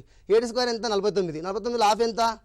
24.5. సో 7, 24, 24.5 తర్వాత నెంబర్ ఎంత? 25. సో 7, 24, 25 అనే నెంబర్లు కూడా మనకు ప్రాథమిక మనము పైథాగరస్ త్రికాలుగా తీసుకోవచ్చు. ఇట్లా ఈ లాజిక్ అనేది మీకు బాగా ఉపయోగపడుతుందని నేను భావిస్తున్నాను. ఎందుకంటే కాంపిటేటివ్ స్పిరిట్లో లోకమంతా చదివే రీతిగా మనము ఏదో రకంగా గుడ్డిగా ప్రిపేర్ అవ్వడం కాదు, ఒక లాజిక్ ప్రకారం ప్రిపేర్ అయినట్లయితే, ఒక ప్లాన్డ్గా కాన్సెప్ట్ బేస్డ్ ప్రిపేర్ అయినట్లయితే మీరు చక్కగా ఎలాంటి ప్రశ్న ఇచ్చినా కూడా రాణించగలుగుతారు. ఈ నాన్ మ్యాథమెటిక్స్లో కూడా ఇది అంటే నాన్ మ్యాథమెటిక్స్ బ్యాక్గ్రౌండ్ లేని వాళ్ళకు కూడా సంఖ్యా సమితులకు సంబంధించినటువంటి కాన్సెప్ట్ ఏదైతే ఉందో ఈ అన్ని భావనలు కూడా చాలా సులభమైనవి. వీటిలో మంచి పట్టు సాధిస్తే డైరెక్ట్ క్వశ్చన్స్ కూడా వస్తాయి. సపోజు మొదటి మనకు సంయుక్త సంఖ్య లోపల బేసి సంయుక్త సంఖ్య మొదటిది ఏంది అంటే 3. ఏంటి మనకు ఫస్ట్ ఏమొస్తుంది? బేసి సంయుక్త సంఖ్య 4 తర్వాత వచ్చేది 9. సో కాబట్టి 9 అనే బేసి సంయుక్త సంఖ్య ఈ భావనల పట్ల మేము అవగాహన చేసుకోవాలి. సో ఇట్లా బేసి ప్రధాన సంఖ్య ఏంది ఫస్ట్ అంటే 3. సో ఆ రకంగా మనమే క్వశ్చన్స్ ప్రిపేర్ చేసుకోవాలి. మనమే మల్టిపుల్ క్వశ్చన్స్ తయారు చేసుకుని ఒక భావనను విపులంగా మనము నేర్చుకోవాల్సి ఉంటుంది. ఇది సంఖ్యా సమస్యలకు సంబంధించినటువంటి మొదటి అధ్యాయము. కూడా ఇప్పుడు 40 రోజుల్లో నోట్స్ తయారు చేసుకోవడం కష్టం మ్యాథమెటిక్స్. సార్ మీరు ప్రీవియస్ పేపర్లు అన్నీ కూడా చూశారు కదా సార్. అసలు ఈ మ్యాథ్స్కు తెలంగాణ టెక్స్ట్ బుక్స్ ఏ క్లాస్ వరకు తీసుకోవాలి? సో పేపర్ 1కి సంబంధించి సార్ మనము 3వ తరగతి నుంచి 8వ తరగతి వరకు ఉన్నటువంటి పాఠ్యపుస్తకాలు ప్రామాణికం సార్. మనకు వాటిని మనం సరిగా ప్రిపేర్ అయినట్లయితే మనము పేపర్ 1 సులభంగా మనము అది చేయొచ్చు. హలో సార్, నమస్కారం. నమస్తే, చెప్పండి అమ్మా. సార్ ఒక చిన్న డౌట్. అడగండి. బీఈడీ థర్డ్ సెమ్ చదివే వాళ్ళు టెట్ రాయొచ్చు సార్? థర్డ్ సెమ్ అంటే సెకండ్ ఇయర్ అమ్మా. డిఈడి వాళ్ళు కానీ బీఈడి వాళ్ళు కానీ సెకండ్ ఇయర్లో ఉన్న వాళ్ళందరూ కూడా టెట్ రాసుకోవచ్చు. నోటిఫికేషన్లో కూడా అది ఉంది. ధైర్యంగా ప్రిపేర్ కాండి, రాసుకోండి. అయితే ఒక చిన్న డౌట్, అంటే ఇప్పుడు మనం బీఈడి కంప్లీట్ కాకముందు టెట్ క్వాలిఫై అయితే నెక్స్ట్ డిఎస్సి యూజ్ కాదంటుంది, నిజమేనా? ఎవరన్నారు? సెకండ్ ఇయర్లో ఉన్న వాళ్ళు ఎవరైనా టెట్ రాసుకొని క్వాలిఫైడ్ అయితే భవిష్యత్తులో వచ్చే డిఎస్సికి 100% ఎలిజిబిలిటీ. మీరు అలాంటి ఆలోచన ఏం పెట్టుకోకండి. ఎగ్జామ్ రాయండి. సెకండ్ ఇయర్లో ఉంటే, ఒకవేళ ఫస్ట్ ఇయర్లో ఉంటే మాత్రం ఎలిజిబుల్ కాదు. ఓకేనమ్మా? Okay sir. Right okay sir. Sir చెప్పండి సార్. అంటే ఈ 40 రోజుల్లో పేపర్ 1 కానీ పేపర్ 2లో కానీ కనీసం ఒక 30కి 20 మార్క్స్ అయినా తీసుకొస్తే వాళ్ళ స్కోర్ పెరుగుతుంది. ఓపెన్ అభ్యర్థి క్వాలిఫైడ్ అవుతారు. దానికి ఏ బుక్స్ తీసుకుంటే ప్రామాణికం? ఇప్పుడు నోట్స్ అనేది టైం లేదు. ఏ క్లాస్ పుస్తకాలు బుక్ మొత్తం చదవాలా మొత్తం, లేదా కొన్ని టాపిక్స్ స్పెసిఫిక్గా చూసుకోవాలా?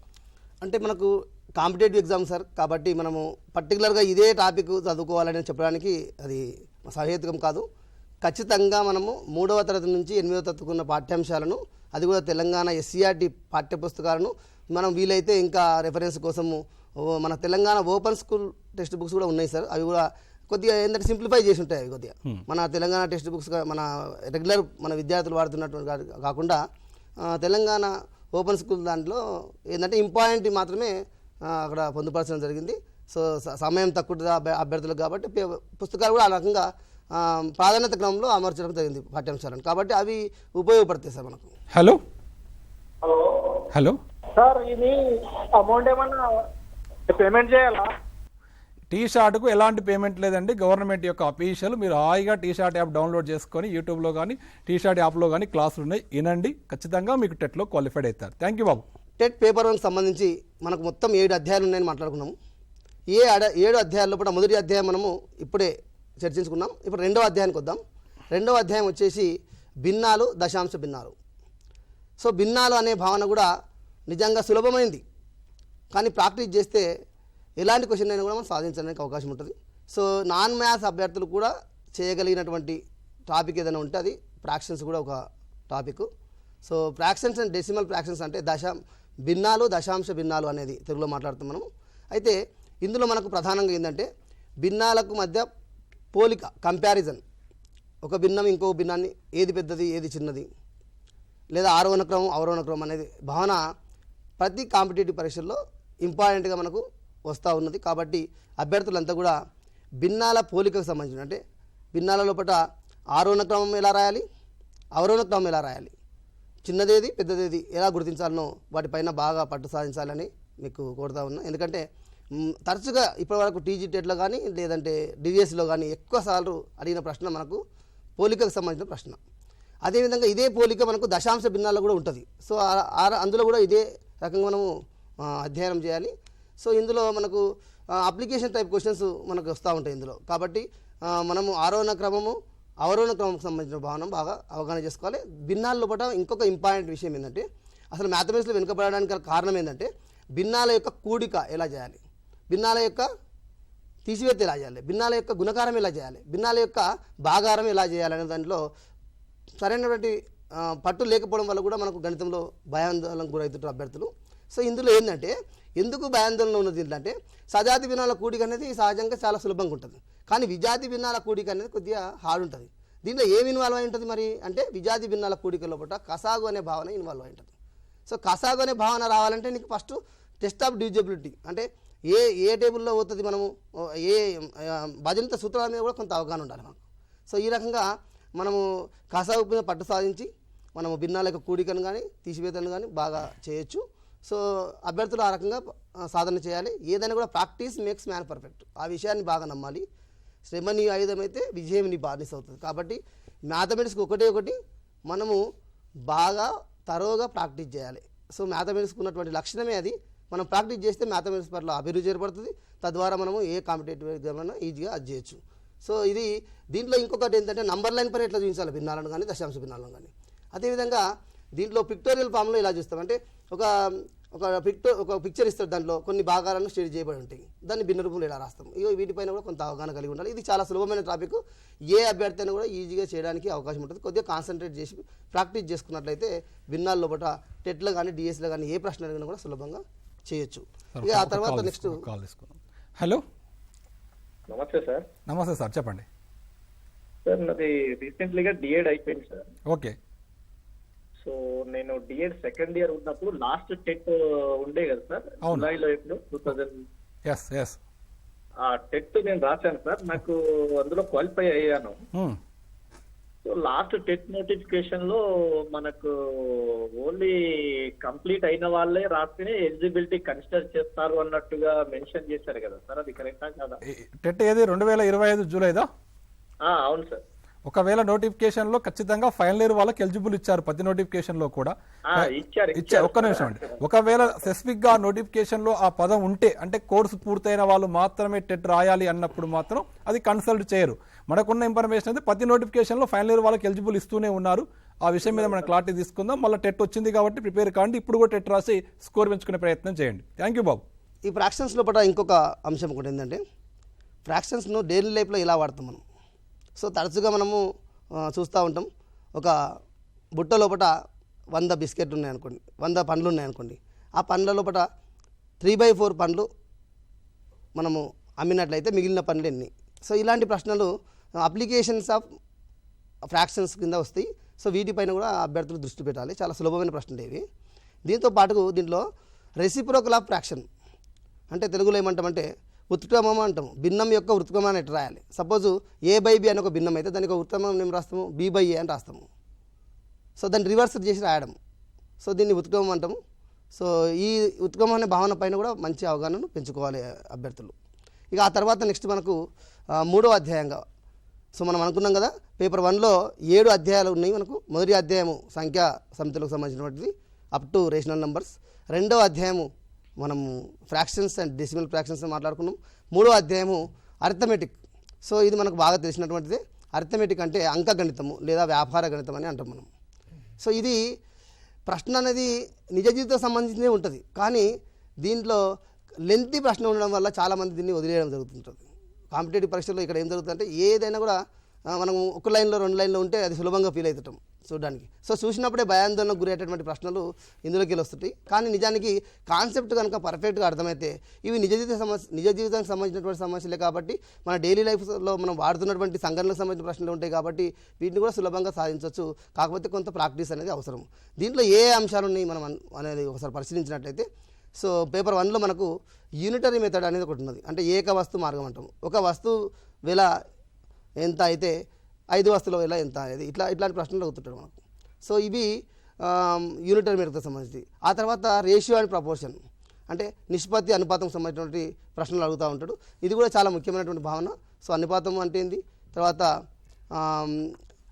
అనుపాతం లోపల ఎన్ని రకాలు ఉన్నాయి మనకు అనేది కూడా ఒకసారి చూసుకోవాలి. దానిలో అనులోమానుపాతం ఉంది, విలోమానుపాతం ఉంది, మిక్స్డ్ అనుపాతం ఉంది. వీటిపైన కూడా త్వరగా ప్రిపరేషన్ చేయాలి. ఆ తర్వాత మనకు దీని తర్వాత కాన్సెప్ట్ మనకి ఏంటంటే ఈ అర్థమెటిక్ లోపల పర్సంటేజెస్ అనేది చాలా ముఖ్యమైనటువంటిది. ఇది మనం నిజ జీవితంతో ముడిపడినటువంటి అంశం ఇది. సో ఈ పర్సంటేజెస్ లోపల మనకు అప్లికేషన్స్ ఎట్లా వస్తాయంటే లాభ నష్టాలు కూడా దీని అప్లికేషనే. లాభ నష్టాలకు సంబంధించిన ప్రశ్నలు కావచ్చు, లేదంటే డిస్కౌంట్స్కి సంబంధించిన ప్రశ్నలు కావచ్చు, ట్యాక్స్కి సంబంధించిన ప్రశ్నలు కావచ్చు. ట్యాక్స్ అంటే మనకు వాల్యూ ఎయిడెడ్ ట్యాక్స్ అని మనకు సిలబస్లో ఉంది, వ్యాట్ అంటాం మనం. సో అది కాకుండా మనకు ఫస్ట్ జిఎస్టీ అనేది మన ప్రాచుర్యంలో ఉంది. అది కూడా మనకు ప్రశ్న అడగడానికి అవకాశం ఉంటుంది. సో ఇట్లా మనకు ట్యాక్స్ సంబంధించిన ప్రశ్నలు కూడా అప్లికేషన్ టైప్ ప్రశ్నల కింద మనకు రావడం జరుగుతుంది. అదేవిధంగా దీంట్లో ఇంకొకటి ఏంటంటే మనకు ఈ టాపిక్ లోపల simple interest and compound interest అంటే సరళ వడ్డీ చక్రవడ్డీ అనే భావనలు కూడా మనకు చూస్తూ ఉంటాం. మన భాషలో మిత్తి అంటాం కదా. సో బారు వడ్డీ లేదా సరళ వడ్డీ అన్న ఒకటే. సో ఈ బారు వడ్డీకి తర్వాత చక్రవడ్డీకి మధ్య భేదం ఏంది అసలు అనేది బాగా స్టడీ చేయాలి. దీనిపైన కూడా ఒక ప్రశ్న అడగడానికి అవకాశం ఉంటుంది. సో ఇది దేనికి సంబంధించి అంటే వ్యాపార గణితము అంటే అర్థమెటిక్కి సంబంధించినటువంటి అంశాలు. కాల్ తీసుకుందాం సార్. హలో, నమస్తే సార్, చెప్పండి సార్. నేను B.Ed తోని ఎస్జిటి అపాయింట్ అయినా సార్. నేను B.Ed తోని ఎస్జిటి అపాయింట్ అయినా సార్. ఓకే సార్, చెప్పండి. సంతోష్ సార్ 2012లో సార్ టెట్ పేపర్ 2 క్వాలిఫై అయినా సార్ నేను. ఓకే సార్ ఇప్పుడు టెట్ 1 పేపర్ 1 రాయాల్సిందా నేను? సార్ నాకు ఒక విషయం క్లారిటీ అండి. ఏ డిఎస్సి మీది? సార్ 2008 డిఎస్సి సార్ నాది. 2008 డిఎస్సి. నువ్వు పేపర్ హెచ్జిటి అయినావు. ఇప్పుడు హెచ్జిటిలో ఉన్నారా, మీరు స్కూల్ అసిస్టెంట్లో ఉన్నారా? హెచ్జిటిలో ఉన్నా సార్. ఇప్పుడు హెచ్జిటి పోస్ట్లో మీరు కొనసాగాలి అంటే ప్రజెంట్ పేపర్ 1 రాయాలి. భవిష్యత్తులో మీకు ప్రమోషన్ కావాలి అంటే పేపర్ 2 రాయాలి. 2012లో మీరు పేపర్ 2 క్వాలిఫైడ్ అయ్యారు కాబట్టి ఆ క్వాలిఫైడ్తో మీరు ప్రమోషన్ తీసుకోవచ్చు ఫర్దర్గా. కానీ ఉన్న పోస్టులో కొనసాగాలంటే మాత్రం కంపల్సరీ పేపర్ 1 రాయాలి సార్, రాయండి. సో మనకు ఇందులో వ్యాపార గణితం లోపల ఇంకొక 2 అంశాలు ఉన్నాయి. Time and work, time and distance. కాలము పని, కాలము తర్వాత కాలము వేగం మనకు సంబంధించిన ప్రశ్నలు మనకు రావడానికి అవకాశం ఉంది. సో దీనిపైన కూడా మీరు బాగా కాన్సన్ట్రేట్ చేయండి. ఆ తర్వాత మనకు 4వ అధ్యాయంగా మనకు జామెట్రీ అనేది ఉంది. సో దాన్ని తెలుగులో మనము జామితి లేదా రేఖాగణితం అని అంటాం. ఇది థియరీ బేస్డ్ చాప్టర్ ఇది. సో దీన్ని నాన్ మ్యాథ్స్ అభ్యర్థులు కూడా బాగా ప్రిపేర్ అయినట్లయితే ఇందులో కొన్ని ప్రశ్నలు డైరెక్ట్ నాలెడ్జ్ బేస్డ్ ప్రశ్నలు పోటీ ప్రశ్నలు అడుగుతారు కాబట్టి టెట్లో కానీ డిఎస్లో కానీ ఏ ప్రశ్న వచ్చినా కూడా ఇందులోకి వెళ్ళి మనం ఈజీగా చేయొచ్చు. కాకపోతే ఇది కాన్సెప్ట్ బేస్డ్ కాబట్టి, థియరీ బేస్డ్ కాబట్టి బాగా రీడ్ అనే దాంతో మనము దీన్ని గట్టెకొచ్చు దీని ద్వారా. సో బాగా మనము దీన్ని చదవడము, అవగాహన చేసుకోవడం ద్వారా మనం ఈ చాప్టర్లో ముందుకోవచ్చు. అందులో సమస్యలు ఉన్నట్టయితే వాటిని కూడా ప్రాబ్లమ్ సాల్వింగ్ చేసి మనం సాధన చేయడం ద్వారా ఇందులో సులభంగా అది చేయొచ్చు. సో ఈ రేఖాగణితం లోపల ఏ అంశాలు ఉన్నాయి మనకు అసలు ఈ పేపర్ 1లో అంటే, సో ప్రాథమికంగా మనకు 2D 3D షేప్స్ ఏంటి, ఈ 3D షేప్స్ లోపల అంచులు, మూలలు, శీర్షాలు ఉంటాయి కదా, వారికి సంబంధించిన రిలేషన్ ఆయిలర్ సూత్రం అంటాం. ఈ సూత్రం పైన కూడా మనకు ప్రశ్నలు తరచుగా అడుగుతూ ఉన్నట్టు దీని మీద కాన్సన్ట్రేట్ చేయాలి అభ్యర్థులు. ఆ తర్వాత వీటి తర్వాత ఏంటంటే త్రిభుజము. అంతకన్నా ముందు మనము లైన్స్, అసలు లైన్స్ ఎన్ని టైప్స్ ఉంటాయి. లైన్స్ అంటే రేఖలు, ఖండన రేఖలు, ఖండించుకోని రేఖలు. సో ఖండించుకోని రేఖల్లో పాటు సమాంతర రేఖలు ఉంటాయి. సమాంతర రేఖలకు సంబంధించిన భావన కూడా మనం పర్ఫెక్ట్గా నేర్చుకోవాలి అభ్యర్థులు. ఆ తర్వాత యాంగిల్స్. ఈ యాంగిల్స్ లోపల 2 టైప్స్ ఉంటాయి. టైప్స్ ఆఫ్ యాంగిల్స్ ఈ 2 టైప్స్ ఉంటాయి. టైప్ 1 ఏంటంటే మనము లంబ కోణము, అల్ప కోణము, తర్వాత అధిక కోణము, తర్వాత పరావర్తన కోణము, ఇలా మనకు తర్వాత సరళ కోణం అని ఒక రకంగా వర్గీకరిస్తాము. వీటిపైన కాన్సన్ట్రేట్ చేయాలి. ఆ తర్వాత మనకు ఇంకో టైప్ వర్గీకరణ ఏంటంటే ఈ పేర్స్ ఉంటాయి. ఇట్లా పేర్స్ ఆఫ్ యాంగిల్స్ ఉంటాయి. అంటే సపోజ్ ఇప్పుడు మనకు కాంప్లిమెంటరీ యాంగిల్స్ అంటే వాటిని మనం ఏమంటామంటే పూరక కోణాలు అంటాం తెలుగులో. తర్వాత సప్లిమెంటరీ యాంగిల్స్ సంపూరక కోణాలని ఇంకో రకంగా ఉంటుంది. సో ఈ 2 భావనలు తర్వాత ఇంకా కొద్దిగా లెవెల్ వేస్తే మనకు సంయుగ్మ కోణాలు అంటే కాంజుగేట్ యాంగిల్స్ అని అంటాం. ఈ 3 భావనల పైన బాగా తరోగా ప్రిపరేషన్ కావాలి. ఎందుకంటే కాంప్లిమెంటరీ యాంగిల్స్, సప్లిమెంటరీ యాంగిల్స్ తరచుగా పేపర్లో కాంపిటేటివ్ ఎగ్జామ్లో అడుగుతున్నటువంటి ప్రశ్నలు ఇవి. సో అభ్యర్థులు వీటిపైన బాగా కాన్సన్ట్రేట్ చేయాలి. ఆ తర్వాత హలో చెప్పండి. హలో, గుడ్ ఆఫ్టర్నూన్ మీ డౌట్ అడగండి. సార్. మేము ఎగ్జామ్కి వెళ్ళినప్పుడు టైం మేనేజ్మెంట్ అవుతలేదు సార్. అర్థం కాలే. అంటే మన ఇంగ్లీష్ మ్యాథ్స్ పర్ఫెక్ట్ సార్. అంటే మన ఇంగ్లీష్ మ్యాథ్స్ బ్యాక్గ్రౌండ్ సార్ మళ్ళీ. ఓకే, నాకు క్లారిటీ ఇవ్వండి. మీరు ప్రజెంట్ టీచర్లా ఛాత్రోపాధ్యాయులా? ఛాత్రోపాధ్యాయులు సార్. రైట్. మీరు బీఈడి ఫస్ట్ మెథడ్ ఏంటి? BEd sir. BEd first paper sir. Paper 1 DEd చెప్పండి సార్. అవును సార్. బిఎడ్ అయితే ఇంగ్లీష్ మ్యాథ్స్ పర్ఫెక్ట్ సార్. అట్లా మనం ఇంకో సబ్జెక్ట్ ఏమో పట్టుకుంటున్నాం సార్. అయితే టెట్ పేపర్ కానీ డిఎస్సి పేపర్ కానీ ముందు మనం తెలుగు సోషల్ అన్ని చేస్తున్నాం సార్.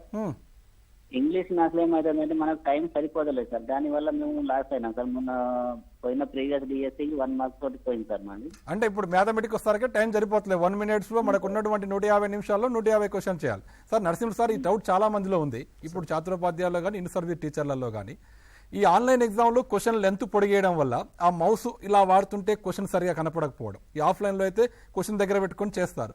ఈ టీవీలో చూడడం వల్ల అంటే ఆన్లైన్ కంప్యూటర్ ఎగ్జామ్ వల్ల ఆ క్వశ్చన్ లెంత్ ఉండడం, దాని భాగం సరిగా కనపడకపోవడం వల్ల చాలా మంది ఇన్ టైంలో చేయకుండా బయటికి వెళ్ళి వస్తున్నారు. ఆల్రెడీ టైం అయిపోతుంది. ఈ మీ మ్యాథ్స్లో స్పెసిఫిక్గా వేగవంతంగా ఆన్సర్ చేయాలి అంటే ఇచ్చిన ఆప్షన్ల బట్టి ఈ 40 రోజుల్లో ఎగ్జామ్ వల్ల ఈ ఇచ్చిన ఆప్షన్ల బట్టి నేరుగా ఆన్సర్ చేయడానికి ఏమైనా టెక్నిక్ కానీ సోర్స్ కానీ మీ దగ్గర ఏమైనా ఉంది? అంటే అన్ని సందర్భాల్లో ఈ మెథడ్ వర్కౌట్ కాదు సార్. వెరిఫికేషన్ మెథడ్ అంటుంది దీన్ని. కొన్ని సందర్భాల్లో మనం కొన్ని సమస్యలకు ఏంటంటే మనము క్వశ్చన్ టు ఆన్సర్ కాకుండా ఆన్సర్ టు క్వశ్చన్ వెళ్తాం. అంటే ఆప్షన్స్ కనుక మనం ఒకవేళ అందులో సబ్స్టిట్యూట్ చేస్తే అవి సాటిస్ఫై అయినాయనుకో అప్పుడు మనం ఏ ఆప్షన్ సబ్స్టిట్యూట్ చేయడం వల్ల సాటిస్ఫై అయిందో అది మనము ఆన్సర్గా తీసుకుంటాం. సో అదొక విధానం సార్ అది. ఇక నెక్స్ట్ మనకు హలో సార్, మా డౌట్ ఏంటంటే సోషల్ రాయొచ్చా అని. మీరు డిఈడా బీఈడా? మేము బిఎడ్ సార్. బిఎడ్ పేపర్ 2లో బిఎడ్ లో మేము మ్యాథ్స్ సైన్స్ తో పాటుగా సోషల్ కూడా రాయొచ్చా? రాయరా? మీ బీఈడి రాయరాదు. మీ బీఈడి సబ్జెక్టులు ఏంటి? మెథడ్ ఏంటి? ఫస్ట్ బిఈడిలో first methodology mathematics, second methodology English అండి. ఇంగ్లీష్. మీరు ప్రజెంట్ ఇంగ్లీష్ టీచర్గా అంటే ఛాత్రోపాధ్యాయుల ఇన్ సర్వీస్ టీచర్లా? In service teacher sir. English school assistant. English right sir. ముందే నేను క్లారిటీ ఇచ్చాను సార్. లాంగ్వేజ్ టీచర్లు పేపర్ 2లో ఏ పేపర్ అయినా రాసుకోవచ్చు. మీకు అవకాశం ఉంటే మ్యాథ్స్ రాసుకోవచ్చు, వీళ్ళు లేకుండా సోషల్ రాసుకోవచ్చు. లాంగ్వేజ్ టీచర్లకు ఆ మినహాయింపు అనేది ఉంది సార్. సోషల్ రాసుకోవచ్చు నిర్భయంగా. Thank you sir. Right sir, continue. So next sir ఇందులో ఈ పేర్ ఆఫ్ యాంగిల్స్ లోపల మనం మాట్లాడితే కాంప్లిమెంటరీ అండ్ సప్లిమెంటరీ యాంగిల్స్లో ఒక క్వశ్చన్ మనము రీసెంట్గా అడిగినటువంటి గుర్తు చేస్తాను నేను. 50 డిగ్రీల యొక్క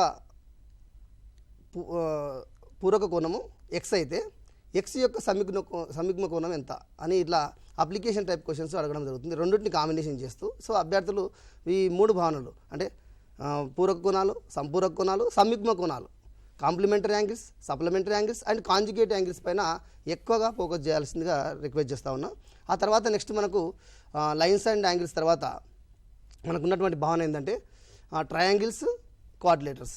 సో ట్రయాంగిల్స్ లోపల అంటే త్రిభుజాలు, చతుర్భుజాలకు సంబంధించినటువంటి భావనను అర్థం చేసుకోవడం, దాంట్లో రకాలేంటి, వాటి యొక్క ధర్మాలేంటి, అంటే త్రిభుజ ధర్మాలేంటి, చతుర్భుజ ధర్మాలేంటి, సో చతుర్భుజ రకాలేంటి, త్రిభుజ రకాలేంటి.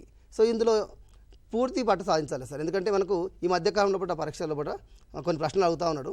ఏంటంటే చతుర్భుజ ధర్మాలకు సంబంధించినటువంటి ప్రశ్నలు ఎక్కువగా రిపీటెడ్ క్వశ్చన్స్ అవుతా ఉన్నాయి. అంటే టెట్లో కానీ డిఎస్లో కానీ మనం పరిశీలించినట్లయితే ఓల్డ్ పేపర్ పరిశీలించినట్లయితే మనకు ఈ చతుర్భుజాలకు సంబంధించిన రకాలకు సంబంధించినటువంటి వాటి లోపల ధర్మాలు ఏ రాంబస్కి ఏ లక్షణాలు ఉంటాయి, తర్వాత సమాంతర త్రిభుజం లోపల ఏ రకమైనటువంటి ధర్మాలు పాటిస్తుంది, అవన్నీ మనము ధర్మాలను కనుక స్టడీ చేసినట్లయితే మనము సులభంగా ప్రశ్నలకు సమాధానం చేయడానికి అవకాశం ఉంటుంది. ఆ తర్వాత మనకు త్రిభుజాల లోపల కాంగ్రుయెన్సీ ఉంటుంది. అంటే సర్వసమాన త్రిభుజాలను ఎట్లా మనము ఎట్లా చూస్తామంటే కొన్ని నియమాలు ఉన్నాయి అక్కడ మనకు. బూబో నియమము, బుకోబు నియమం, ఈ నియమాల పట్ల కూడా పూర్తి అవగాహన పెంచుకోవాలి అభ్యర్థులు. ఆ తర్వాత మనకు ఈ జామెట్రీ లోపల క్వాడ్రిలేటర్లకు సంబంధించిన నిర్మాణాలు కావచ్చు, త్రిభుజాలకు సంబంధించిన నిర్మాణాలు కావచ్చు. త్రిభుజము చతుర్భుజాల యొక్క నిర్మాణాలకు సంబంధించినటువంటి సిలబస్ కూడా మనకు పాఠ్యపుస్తకంలో ఇవ్వబడ్డది. సో నిర్మాణాలకు సంబంధించిన ప్రశ్నలు కూడా మనకు నాన్ మ్యాథ్స్ అభ్యర్థులకు చాలా సులభమైనటువంటి ప్రశ్న ఇది. సపోజ్ స్వతంత్ర కొలతల సంఖ్య ఎంత అని, ఒక చతుర్భుజం నిర్మించాలంటే స్వతంత్ర కొలతల సంఖ్య ఎంత, ఇలాంటి ప్రశ్నలు తరచుగా అడుగుతుంటాడు. సో ట్రెపీజియం నిర్మించాలంటే స్వతంత్ర కొలతల సంఖ్య ఎంత. సో ఇవి డైరెక్ట్ క్వశ్చన్స్. సో అభ్యర్థికి ఎలాంటి పేపర్ పెన్ను లేకుండానే ఆన్సర్ చేసేటువంటి ప్రశ్నలు దీంట్లోకి రావడం జరుగుతుంది. కాబట్టి నాన్ మ్యాథ్స్ అభ్యర్థులు అందరూ కూడా ఈ అంశం పట్ల పూర్తిగా అవగాహన పెంచుకోవాల్సిందిగా నేను తెలియజేస్తా ఉన్నా. సార్ హలో సార్, నమస్కారం సార్. నమస్తే, చెప్పండి సార్. మేము 2008 డిఎస్సి ద్వారా ఎస్జిటిగా ఎంపికయ్యాం సార్. Okay sir. సార్ మేము 2011లో పేపర్ 1 పేపర్ 2 రెండు క్వాలిఫై అయ్యాం సార్. Okay sir. ఇప్పుడు మళ్ళీ ఇన్ సర్వీస్ టీచర్లకి అని మళ్ళీ నోటిఫికేషన్లో స్పెషల్గా ఇచ్చారు కదా, మళ్ళీ ఏమన్నా అవ్వాల్సి ఉంటుందా? 2011లో క్వాలిఫై అయింది అప్లికేబుల్ అవుతుందా అని తెలుసుకోవాలని. Applicable sir. మీరు 2011లో క్వాలిఫైడ్ పేపర్ 1 పేపర్ 2 అయ్యారు కాబట్టి లైఫ్ లాంగ్ వర్తిస్తుంది. ఎవరికైతే జీవోలో ఏం సవరించాము అంటే ఇంతకుముందు ఇన్ సర్వీస్ టీచర్లకు కంపల్సరీ లేదు, ఆ కంపల్సరీ చేయడం కోసమే జీవో సవరించాం. కానీ మీరు ఒక్కసారి క్వాలిఫైడ్ అయితే 2011 నుంచి అది లైఫ్ లాంగ్ వర్తిస్తుంది. కాబట్టి మీకు ఆ పేపర్ 1 పేపర్ 2 ప్రజెంట్ ఉన్న క్యాడర్కు ఫర్దర్లో వచ్చే ప్రమోషన్ క్యాడర్ కూడా యూజ్ అయితే ధైర్యంగా ఉంటుంది sir. Thank you sir. So మనము ఈ రేఖాగణితం లోపల ఇంకొక ప్రధానమైన అంశం ఒకటి ఉంది. ఏంటంటే మనకు సౌష్టం అనే భావన ఒకటి ఉంటుంది. ఇది సులభమైనటువంటి టాపిక్. సో నాన్ మ్యాథ్స్ అభ్యర్థులు కూడా సులభంగా చేయగలిగినటువంటి ప్రశ్న ఏదైనా ఉంటే అది సౌష్టవం నుంచి. సో సౌష్టవం లోపల రేఖా సౌష్టం ఉంటుంది, బిందు సౌష్టం ఉంటుంది, భ్రమణ సౌష్టవం ఉంటుంది. సో తరచుగా అడుగుతున్న ప్రశ్నలు అయితే రేఖా సౌష్టంలోకి అడుగుతూ ఉన్నారు. మనం కాకపోతే మూడింటిని కూడా మనము కంపారిజన్ చేసుకొని ప్రిపేర్ కావాల్సి ఉంటుంది. సో రేఖా సౌష్టం అనేది చాలా సులభమైనటువంటిది. సో అభ్యర్థులు కనుక మనము అది ఏ క్లాస్లో ఉంది, ఏ క్లాస్లో స్టార్ట్ అయింది, ఏ క్లాస్లో ఎండ్ అయిందో ఆ వరకు మనము ఒక సిస్టమేటిక్ ప్రొసీజర్లో మనం ప్రిపేర్ అయినట్లయితే సౌష్టవంకి సంబంధించినటువంటి ప్రశ్నలను ఈజీగా మనము సాల్వ్ చేయొచ్చు. సో ఖచ్చితంగా ఒక ప్రశ్న మనకు సౌష్టవం నుంచి వస్తుంది, అది చాలా వెరీ ఈజీ ఉంటుంది అనే విషయాన్ని గుర్తుపెట్టుకోవాలి. ఆ తర్వాత మనకు నెక్స్ట్ మనకు టాపిక్ వచ్చేసి మెజర్మెంట్స్, అంటే కొలతలు అనే ఒక అధ్యాయం ఉంది.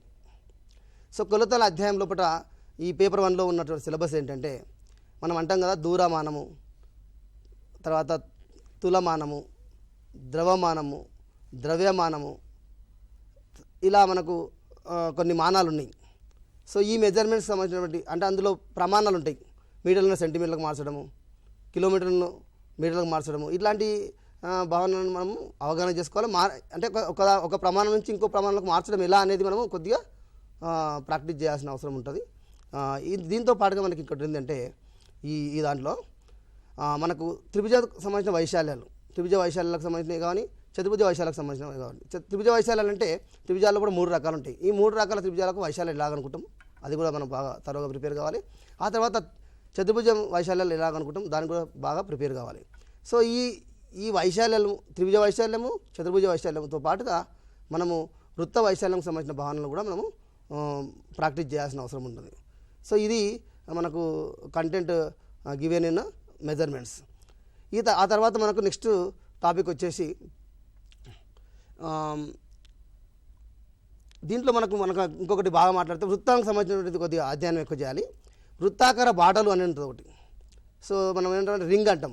సో రింగ్ వైశాల్యం ఎట్లా అనుకుంటాం. సో అప్లికేషన్ ప్రశ్నలు ఇలా వస్తుంటాయి, మనకు బాగా చూసుకోవాలి దీంట్లో. ఆ తర్వాత మనకు డాటా అప్లికేషన్స్ అంటే దత్తాంశ వినియోగము అనే ఒక అధ్యాయం ఉంది మనకు. ఆ అధ్యాయం లోపల మనకు చాలా సులభమైన ప్రశ్నలు వస్తాయి.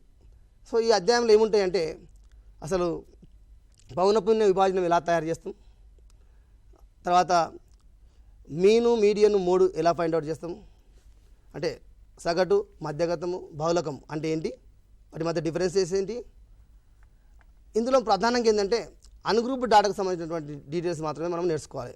ఎందుకంటే పేపర్ 1లో మనకు ఏముంది సిలబస్ అంటే అన్గ్రూప్డ్ డాటాకు సంబంధించి అవర్గీకృత దత్తాంశంకు సంబంధించినటువంటి భావనలు మాత్రమే నేర్చుకోవాలి. ఈ మధ్యగతం కావచ్చు, బహుళకం కావచ్చు, తర్వాత సగటు కావచ్చు. సో దానికి పరిమితమై మనం ఇందులో పేపర్ 1లో నేర్చుకోవాల్సిన అవసరం ఉంటుంది. ఆ తర్వాత దీంట్లో రేఖాచిత్రాలు ఉంటాయి. ఆ రేఖాచిత్రం పట్ల కూడా పర్ఫెక్ట్ అవగాహన పొందాలి. దీనిలో కమ్మిరేఖ చిత్రము, వృత్తరేఖ చిత్రం పట్ల పూర్తి అవగాహన కలిగి ఉంటారు. తరచుగా అడుగుతున్న ప్రశ్నలు ఈ రెండింటి మీద పేపర్ 1లకు సంబంధించి వృత్తరేఖ చిత్రంలో కావచ్చు, కమ్మిరేఖ చిత్రంలో కావచ్చు. సో వీటిపైన ప్రశ్నలు తరచుగా అడుగుతుంటే వీటిపైన మంచిగా అధ్యయనం చేయాలి. ఆ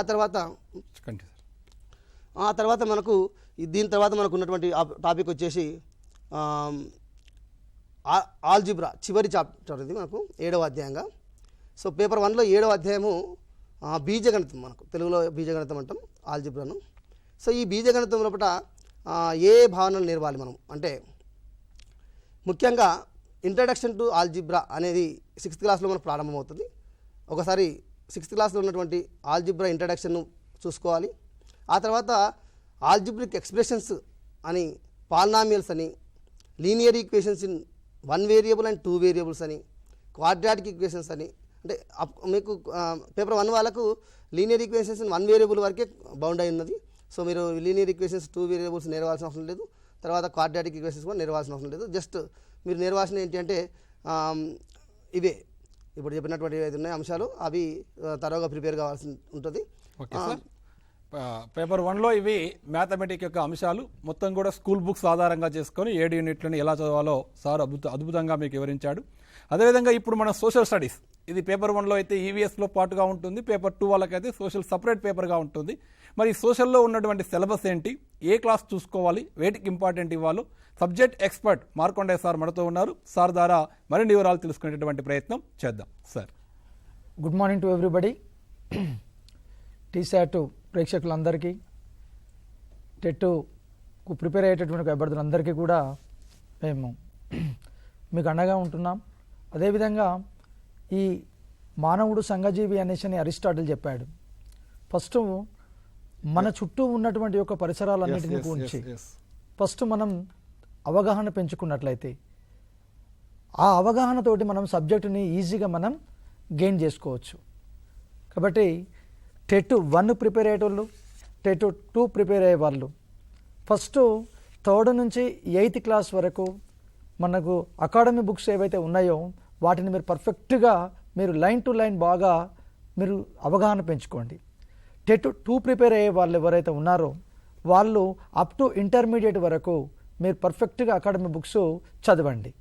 సో దాని తర్వాతనే మీరు చేయాల్సిన పని ఏంటంటే ప్రీవియస్ క్వశ్చన్ పేపర్స్, ఇంతకుముందుకు మన జానరెడ్డి సార్ చెప్పినట్లుగా గతంలో టెట్లో ఏవైతే క్వశ్చన్స్ వస్తూ ఉన్నాయో దాన్ని మీద మీరు బాగా అవగాహన పెంచుకోండి.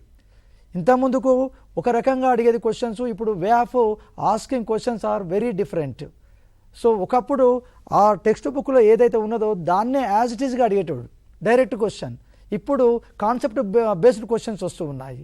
అదేవిధంగా ఆప్షన్స్ కూడా నెక్ అండ్ నెక్, ఇది 4 ఆప్షన్లు ఇస్తే దాంట్లో 4 కరెక్ట్గా కనబడేటట్టుగా వాడు ట్విస్టింగ్ ఇస్తున్నాడు మనకు అభ్యర్థులకు.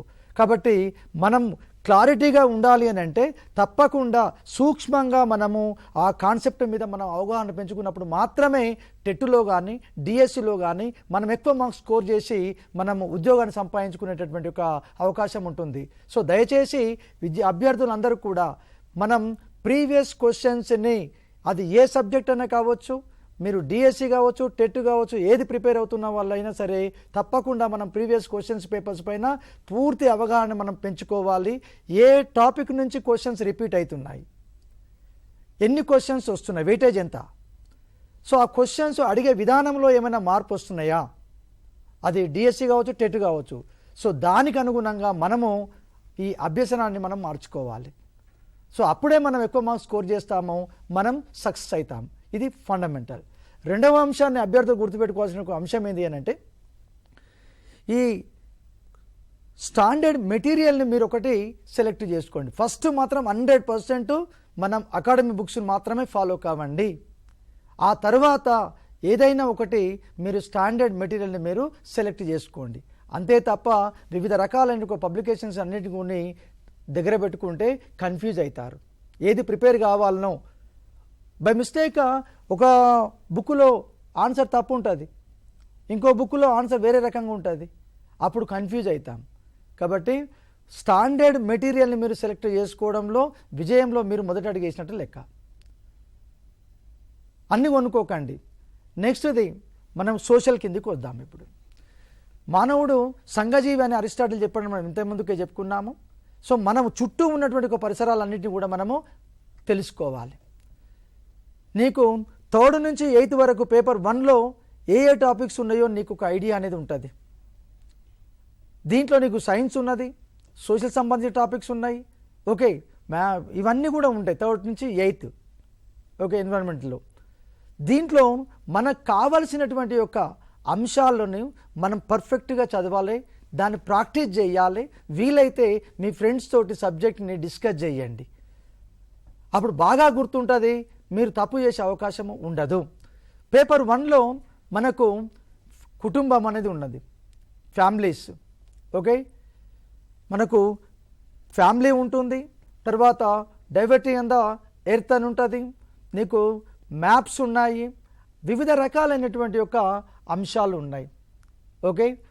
అది ఎవాల్యుయేషన్ ఆఫ్ మ్యాప్స్ అంటే ఆ పటాలని ఏ విధంగా మనము తెలుసుకోవాలి.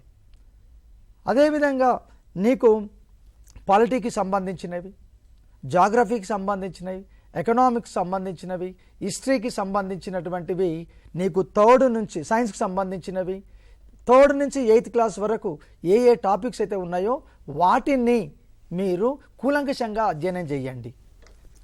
ఉదాహరణకు మీరు చూడండి, నీకు పాలిటీలో ప్రభుత్వం అనేది ఉన్నది, పాలిటీలో ప్రభుత్వం అనేది ఉన్నది.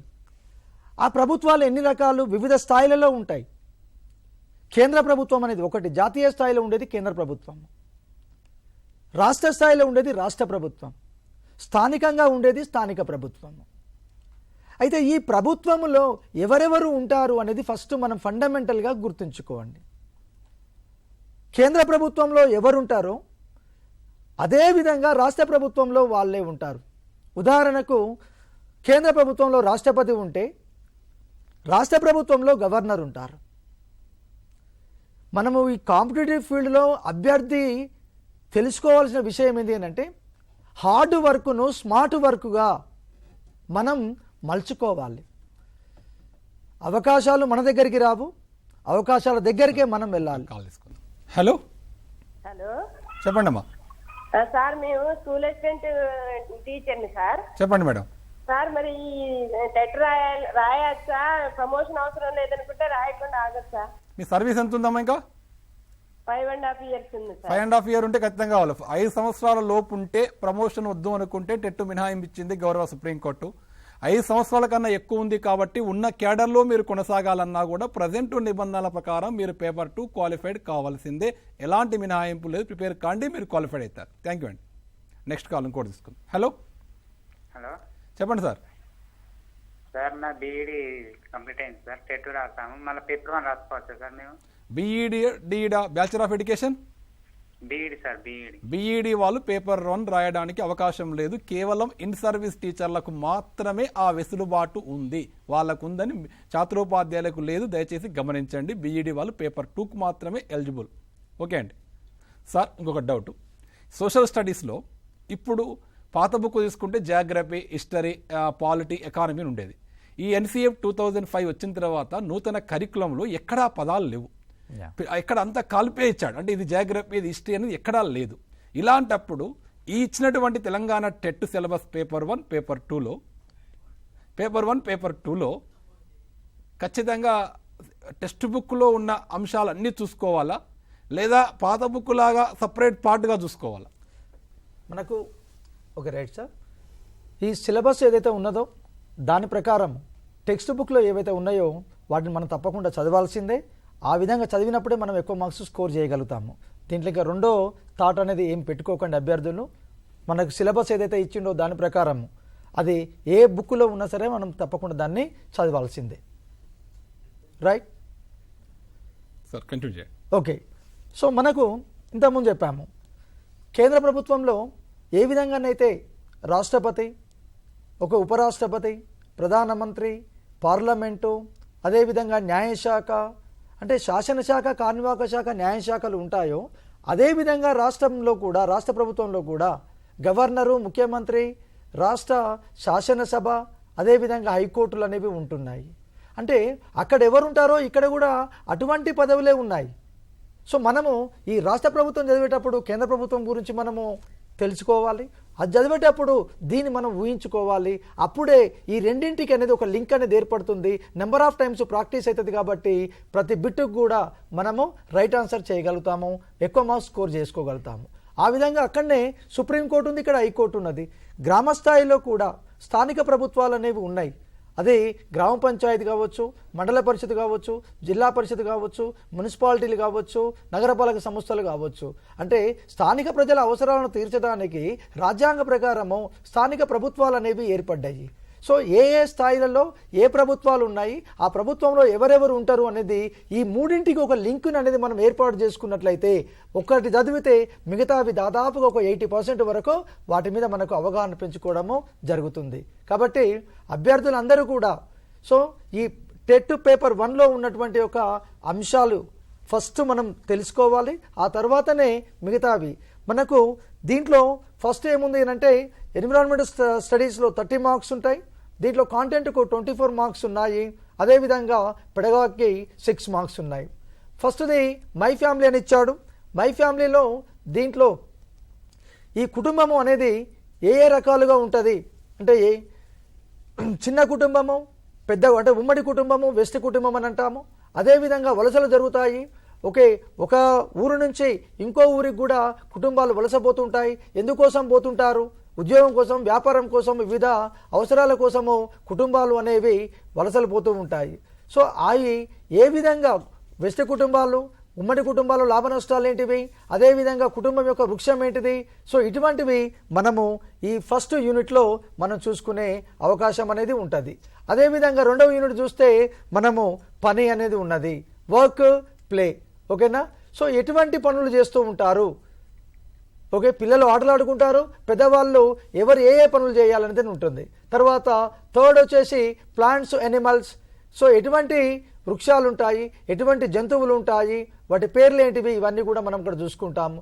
అవర్ ఫుడ్ అంటే ఆహారము, ఎటువంటి ఆహారాన్ని తీసుకుంటూ ఉంటారు, సో వాటి పేర్లు ఏంటివి, అవన్నీ మనం చూడొచ్చు.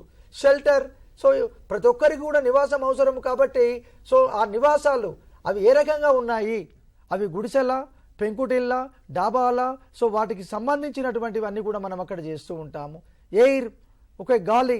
సో గాలి అనేది ఎక్కడెక్కడ ఏ రకంగా ఉంటుంది అంటే పరిశుభ్రమైనటువంటి ఒక వాతావరణంలో సో ఎయిర్ అనేది కూడా, గాలి అనేది కూడా స్వచ్ఛంగా ఉంటుంది.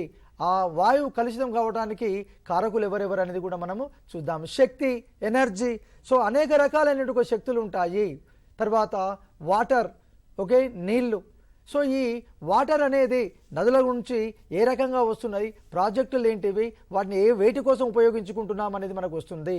తర్వాత అవర్ బాడీ, ఓ మానవ శరీరంలో ఏ ఏ అంగాలు ఉంటాయి, అవి ఏ రకంగా పనిచేస్తూ ఉంటాయి, అవన్నీ మనం ఇక్కడ తెలుసుకోవచ్చు.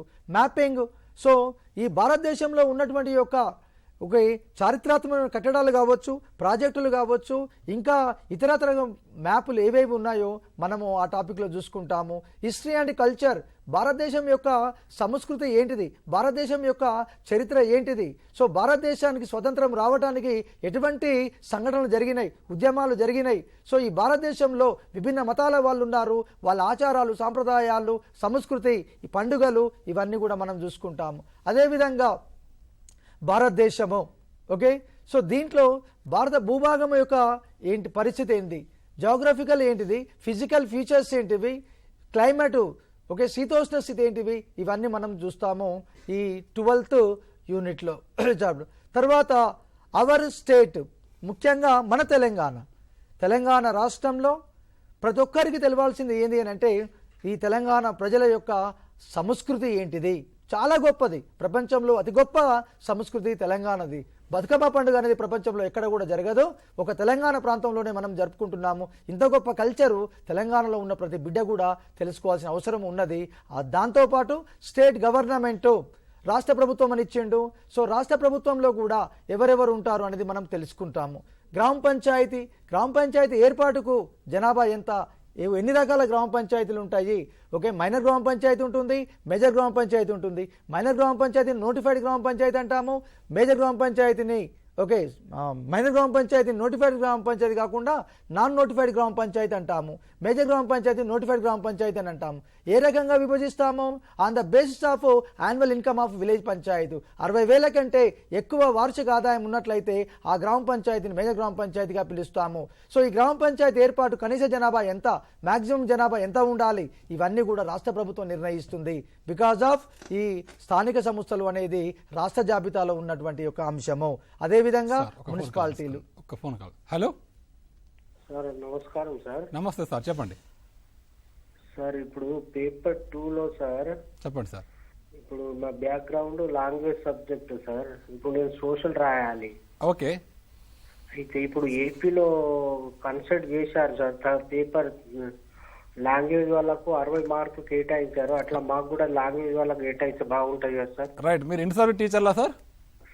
సార్ వాయిస్ మీరు ఇన్ సర్వీస్ టీచర్లా సార్? వాయిస్ స్టక్ అవుతుంది సార్. మీరు ఇన్ సర్వీస్ టీచర్లు లాంగ్వేజ్ పండిట్గా చేస్తున్నారు. లాంగ్వేజ్ పండిట్ టీచర్లకు మాకు సపరేట్ పేపర్ ఏపీ లాగా ఉంటే బాగుండు అనేది మీ యొక్క కోరిక. అయితే అది అంశం చాలా దృష్టిలో, గవర్నమెంట్ దృష్టిలో కూడా ఉంది. అలాంటి మార్పు మన దగ్గర రావాలని కూడా ఆలోచిద్దాం. ఫర్దర్ ఈ టెట్లో మాత్రం అలాంటి మార్పు లేదు సార్. లాంగ్వేజ్ టీచర్లు మీరు మ్యాథ్స్ కానీ సోషల్ కానీ ఏదో ఒకటి క్వాలిఫైడ్ కావాల్సిందే. ఫర్దర్ టెట్లో ఆ మార్పు జరిగితే చూద్దాం. ప్రజెంట్ అయితే మీరు పేపర్ 2లో సోషల్ ప్రిపేర్ అయ్యే ప్రయత్నం చేయండి. Next call. హలో సార్ చెప్పండి.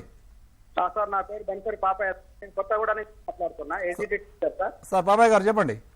సార్ మేము పేపర్ 1 పేపర్ 2 అప్లై చేసినాం సార్. మాకు పేపర్ 2 ఆప్షన్ రావట్లేదు. పేపర్ 2 ఆప్షన్ రావట్లేదు సార్. పేపర్ 2 ఆప్షన్ రావట్లేదు. మీ qualification sir? Qualification BA/BEd sir. BEd ఉంది అంటే ఎడ్జి టీచర్గా పనిచేస్తున్నారు. BEdతో పేపర్ 1 రాస్తున్నారు. పేపర్ 2 రాకుంటే ఒకసారి మీ అక్కడ టోల్ ఫ్రీ నెంబర్ ఉంటుందండి, మెయిల్ ఉంటుంది, ఒకసారి అక్కడ సంప్రదించే ప్రయత్నం చేయండి. ఓకేనా సార్? అక్కడ టోల్ ఫ్రీ నెంబర్ ఉంటుంది అండి, టెట్ అప్లికేషన్ యొక్క టోల్ ఫ్రీ నెంబర్ ఉంటుంది. ఆ నెంబర్ని సంప్రదించండి, మీకు క్లారిఫికేషన్ ఇస్తారు. ఖచ్చితంగా మీకు పేపర్ 1 పేపర్ 2 రెండు రాసుకోవచ్చు. ఇన్ సర్వీస్ టీచర్లుగా పేపర్ 1 రాస్తారు. ఫర్దర్ ప్రమోషన్ కోసం పేపర్ 2 రాసుకోవచ్చు మీరు. ఓకేనా? Right sir. ఇక్కడ చిన్న డౌట్ సార్. ఇక్కడ టాపిక్ ఈ యొక్క ఈవీఎస్లో మీరు చెప్పినటువంటి సిలబస్ చూస్తే అవర్ కంట్రీ అవర్ స్టేట్ అన్నాడు. ఈ సిలబస్ ఏవి? ఇది ఒక గ్రూప్స్ లెవెల్లో చదువుకుంటే భారతదేశ చరిత్ర అనేది అనంతం. ఇక్కడ అనేటువంటి అభ్యర్థుల యొక్క కోరిక ఏంటి అంటే ఇంత సిలబస్ ఇది కేవలం ఈ 7th క్లాస్ 8th క్లాస్ లోపు ఉన్న టెక్స్ట్ బుక్ల అంశానికే ఇంపార్టెంట్ సరిపోతుందా? ప్రీవియస్ పేపర్ చూస్తే ఏమైనా బయటికి వెళ్ళడానికి ఆస్కారం జరుగుతుందా? Right sir. మనకు ప్రామాణికమైనది టెక్స్ట్ బుక్స్. ఆ టెక్స్ట్ బుక్లో మనకు కావాల్సినటువంటి సమాచారాన్ని మనము 100% తెలుసుకుంటూ దానికి రిలవెంట్గా ఇంకా ఏమైనా ఉంటే సో వాటికి సంబంధించి కొంతమేరకు తెలుసుకోవడము చాలా ఉత్తమము. ఒకప్పుడు ఏంటంటే అక్కడి వరకే అడిగేది, కానీ ఇప్పుడు ఏంటంటే దానికి సంబంధించి ఇంకా ఒక అడుగు ముందుకేసి కూడా అడిగే ప్రయత్నాలు చేస్తున్నారు. ఆ విధంగా కూడా క్వశ్చన్స్ వచ్చినాయి. కాబట్టి అభ్యర్థులు దీన్ని గుర్తుంచుకోవాల్సిన అవసరము ఉన్నది. రైట్. సో అదేవిధంగా మనకి స్థానిక సంస్థల్లో మనకు మున్సిపాలిటీలు, మున్సిపల్ కార్పొరేషన్స్ కూడా ఉన్నాయి. సో ఎన్ని ఉన్నాయి? భారతదేశంలో మొట్టమొదటిగా ఏర్పడినటువంటి నగరపాలక సంస్థ ఏది? సో ప్రస్తుతం తెలంగాణ రాష్ట్రంలో ఉన్న నగరపాలక సంస్థలు ఎన్ని? అదేవిధంగా ప్రస్తుతము తెలంగాణ రాష్ట్రంలో ఉన్నటువంటి పురపాలక సంఘాలు ఎన్ని? ఇది నీకు రేపొద్దున డిఎస్సిలో కరెంట్ అఫైర్స్ కింద కూడా అవకాశం ఉంటుంది. కాబట్టి పాలిటీ అనేది ఒకటి సబ్జెక్టు పరంగా చూడండి, రెండవది కరెంట్ అఫైర్స్ పరంగా కూడా ప్రిపేర్ కావడం వల్ల నీకు 2 విధాలుగా డిఎస్సికి అవకాశము లభిస్తుంది. Okay sir, thank you sir. మళ్ళొద్దా తెలుగు దగ్గరికి వస్తారకే పేపర్ 1 పేపర్ 2 ఇద్దరికి కూడా ఈ తెలుగులో 30 మార్క్స్ ఉన్నాయి. అంటే తెలుగులో ఏం చూడాలి, కంటెంట్కి ఏం ఇంపార్టెంట్ ఇవ్వాలి, మెథడ్కి ఏం ఇంపార్టెంట్ ఇవ్వాలి అంశం మీద తెలుగు విషయ నిపుణులు శేఖర్ సార్ మనతో ఉన్నారు. Shekhar sir, welcome to t-shirt. ఈ తెలుగులో ఎలా ప్రిపేర్ అయితే ఈ 40 డేస్లో గరిష్ట మార్కులు సాధించడానికి అవకాశం ఉంటుంది? టీషర్ట్ వీక్షకులందరికీ కూడా విజయాభివందనాలండి. తెలుగు మనం హార్డ్ వర్క్ కంటే స్మార్ట్ వర్క్ అన్నది చాలా ఇంపార్టెంట్. ఎందుకంటే టెట్కి సంబంధించిన రోజులు అన్నవి చాలా తక్కువగా ఉన్నాయి. కాబట్టి దీని లోపల హార్డ్ వర్క్ అనేది మనకి ప్రస్తుతానికి ఇప్పుడు అవసరం లేదు. కానీ మనకు కావాల్సింది మాత్రము స్మార్ట్ వర్క్. ఇప్పుడు సిలబస్కి తగ్గట్టుగా స్మార్ట్ వర్క్ అనేది ఏ విధంగా ఉందో కాస్త వాటి మనం ఏవేవి అంశాలు మనం నేర్చుకోవాలో కాస్త చెప్పే ప్రయత్నం చేస్తాను. చూడండి నేను ఒకసారి, మనకి ఇక్కడ సిలబస్ లోపల పేపర్ 1 వాళ్ళకి పేపర్ 2 వాళ్ళకి కంప్లీట్గా ఒకే సిలబస్ ఇవ్వడం జరిగింది. కానీ ప్రశ్నల స్థాయిలో మాత్రం కాస్త మార్పులు ఉంటాయి. ఎందుకంటే పేపర్ 1 వాళ్ళకి 1 నుంచి 8వ తరగతి లోపల ఉన్న పాఠ్యాంశాలు ఏవైతే ఉన్నాయో వాటికి సంబంధించి, తర్వాత పేపర్ 2 వాళ్ళకి 6 నుంచి 10వ తరగతికి సంబంధించిన అంశాలు ఏవైతే ఉన్నాయో వాటిని ఎక్కువగా అడగడానికి అవకాశం ఉంటుంది. అభ్యర్థులు ముఖ్యంగా గుర్తుపెట్టుకోవాల్సింది ఏమంటే ఖచ్చితంగా పాఠ్య పుస్తకాన్ని ప్రామాణికంగా తీసుకోవాలి. ఖచ్చితంగా ఏమైనా ఆ పాఠ్య పుస్తకం ఏదైతుందో దాన్ని ప్రామాణికంగా తీసుకోవాలి తప్ప వేరే మనకు ఇప్పుడు ఎగ్జాంపుల్గా మనకు కవుల లోపల నన్నయ్య ఉన్నాడు. ఆ నన్నయ్యకి సంబంధించి ఎన్నో గ్రంథాలు ఉన్నాయి, పెద్ద పెద్ద పుస్తకాలు కూడా ఉన్నాయి. మనకు అవన్నీ అవసరం లేదు. అర్థమవుతుందా? రైట్. ఏ అంశాలు అవసరమో మనకి టెక్స్ట్ బుక్ లోపల ఇచ్చాడు. ఆయన ఏ రాజు ఆస్థానంలో పనిచేయడం జరిగింది, ఆయన యొక్క బిరుదు ఏమిటి, వాగాను శాస్త్రం అని చెప్పేసి, ఓకేనా. ఆయన ఆది సభా పర్వాలను, దాంతో పాటుగా అరణ్య పర్వం లోపల 4వ ఆశ్వాసంలో ఉన్న శారదరాత్రులు ఉజ్వల అనే పద్యం వరకు మాత్రం రాయడం జరిగింది. ఇంతే అడుగుతాడు, ఎక్కువ అడగడు. అవి మాత్రమే దృష్టి పెట్టుకోండి, వేరే విషయాల జోలికి వెళ్ళకండి. దాంతో పాటుగా మళ్ళీ ఈ సిలబస్ను కాస్త మనము బేరీజ్ వేసుకుంటే ఫస్ట్ మనకి విషయానికి సంబంధించి 24 మార్కులు ఉంటాయి, బోధనా పద్ధతులకు సంబంధించి 6 మార్కులు ఉంటాయి. అదే మరి ఈ విషయం లోపలనే మనం చూసుకుంటే ఫస్ట్ మనకి దీని లోపల 4 టాపిక్స్ ఉంటాయి. విషయం లోపల ఫస్ట్ అది పఠన అవగాహన, గద్యం పద్యం అని, తర్వాత మనకి తెలంగాణ సాహిత్యం సంస్కృతి అని చెప్పేసి దాని లోపల మనకి కవులు వాళ్ళ రచనలు మొత్తం అన్ని కూడా ఉండడం జరుగుతుంది. తర్వాత మనకి 3వ అంశం వచ్చేసి పదజాలం, తర్వాత 4వ అంశం వచ్చేసి భాషాంశాలు. ఇప్పుడు మనం ఒక్కొక్క అంశాన్ని ఏ విధంగా నేర్చుకోవాలి టెక్స్ట్ బుక్ ప్రకారంగా చూసే ప్రయత్నం చేద్దాం. ఇక్కడ మనకి మొదటి అంశమైన పఠనావగాహన, దాని జోలికి వచ్చే ప్రయత్నం చేద్దాం నాన్న. ఇక్కడ మనకి పద్యం ఇచ్చిండు, కానీ ఇక్కడ కాస్త మార్పు ఉంటుంది. ఏమంటే పేపర్ 1 వాళ్ళకి టెక్స్ట్ బుక్ ఓరియంటెడ్గా ఉన్న పద్యాలు ఇవ్వడానికి ఎక్కువగా అవకాశం ఉంది. 3వ తరగతి లోపల వేమన శతకాలు, 4వ తరగతి లోపల సుమతి శతకాలు, అదే 5వ తరగతి లోపల మనకి తిక్కన, ఎర్రన, పోతనకి సంబంధించిన ఆ శతకాలు ఏవైతే ఉన్నాయో వాటిని బాగా చూసుకోవాలి. అర్థమవుతుందా? మనము ఇప్పుడు ఎగ్జాంపుల్గా మనకు 5th క్లాస్లో ఉన్న చదువది ఎంత గలిగిన రసజ్ఞత ఇంచుక చాలకున్న ఆ చదువు నిరర్ధకంబు అన్న ఇలాంటి పద్యాలు ఇచ్చేసి అది ఏ కవి రాయడం జరిగింది, ఆ శతకం ఏమిటి అని అడగడం జరుగుతుంది. ఎవరికి? మామూలుగా పేపర్ 1 వాళ్ళకి.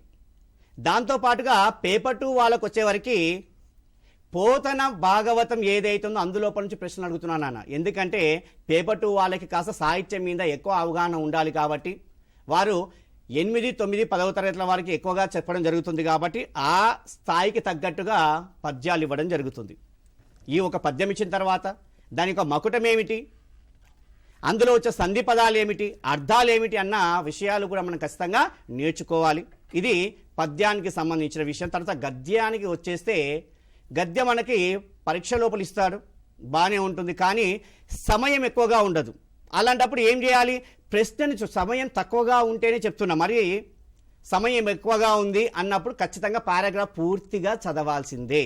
అలా పూర్తిగా చదివినప్పుడు మనకు విషయం ఏ విషయం గురించి ఇవ్వడం జరిగింది అన్న అంశాలు మనం ఖచ్చితంగా తెలుసుకోవాలి. దాంట్లో పాటుగా మనకు కింద ప్రశ్న ఏదైతే ఉందో ఆ ప్రశ్నకి సంబంధించిన అంశం పైన, అది సంవత్సరం కావచ్చు, పాత్రలు కావచ్చు, వాళ్ళ రచనలు కావచ్చు, మరేదైనా విషయం కావచ్చు, వాటిని మనము చదువుతున్నప్పుడు అండర్లైన్ చేసుకుంటూ వెళ్ళాలి లేదా రౌండప్ చేసుకుంటూ వెళ్ళాలి. అప్పుడు కింది ప్రశ్నలో ఉన్న ఆ సమాధానం ఏదైతే ఉందో మనకు పారాగ్రాఫ్ నుంచి ఈజీగా మనము గుర్తించే అవకాశం ఉంటుంది. ఇది అభ్యర్థులు గమనించాలి. ఖచ్చితంగా సమయం తక్కువ ఉన్నప్పుడు షార్ట్గా మనం ఏ విధంగా సమాధానం గుర్తించవచ్చు అన్న విషయం. ఓకే అన్న. తర్వాత మనకి పద్యం గద్యం అయిపోయింది. సాహిత్యానికి సంబంధించి, సంస్కృతికి సంబంధించి ఇప్పుడు మనకు తెలంగాణ కవులు కొంతమంది ఉన్నారు, తెలంగాణేతరులు కొంతమంది ఉన్నారు. సరే, బాగానే ఉంది. ఇవి మనకు టెక్స్ట్ బుక్ లోపల ఉన్నవి తప్ప వేరేవి అడగరని ఇందాకనే చెప్పడం జరిగింది. ఇప్పుడు ప్రశ్నలు ఎలా అడుగుతాడు? ఓకే, ఇప్పుడు మనకి రమ్యాలోకం, మాధురి దర్శనం, అని చెప్పేసి రాయపోలు సుబ్బారావు గారి రచనలు ఉన్నాయి. అవి ఏ రకమైన రచనలుగా మనం కలుగుతాడు అంతే కింద మనకి ఇస్తాడు. ఏవి? లక్షణ గ్రంథాలు. అవి ఆ విధంగా అడుగుతాడు. అర్థమవుతుందా? దాంతోపాటుగా మనకి టెక్స్ట్ బుక్ లోపలనే ఉన్న జైలు కథల సంపుటి ఉంది. జైలు లోపల కథల సంపుటి ఉంది. ఎవరు రాశారు? జైలు కథల సంపుటి పొట్లపల్లి రామారావు గారు, చీమల బారు. ఆ లెసన్ గుర్తుకు రావాలి. జైలు కథల సంపుటి. జైలు అనేది మైండ్లో ఉండాలి. పొట్లపల్లి రామారావు గారు మైండ్లో ఉండాలి. దాంతోపాటుగా అదే పేరు మీద ఉంది. ఏంది? జైలు లోపల వట్టికోట ఆళ్వారు స్వామి గారు రాయడం జరిగింది. ఇలా మనం ప్రతి ఒక్క విషయాన్ని కూడా, కవులకు సంబంధించిన రచనలు కూడా, వాళ్ళ బిరుదులను కూడా మనము కంపేర్ చేసుకుంటూ ముందుకు వెళ్ళాలి. ఏ విధంగా వెళ్ళాలి? ఇప్పుడు ఎగ్జాంపుల్గా మనకి సిరిసినగల్ కృష్ణమాచార్య ఉన్నారు.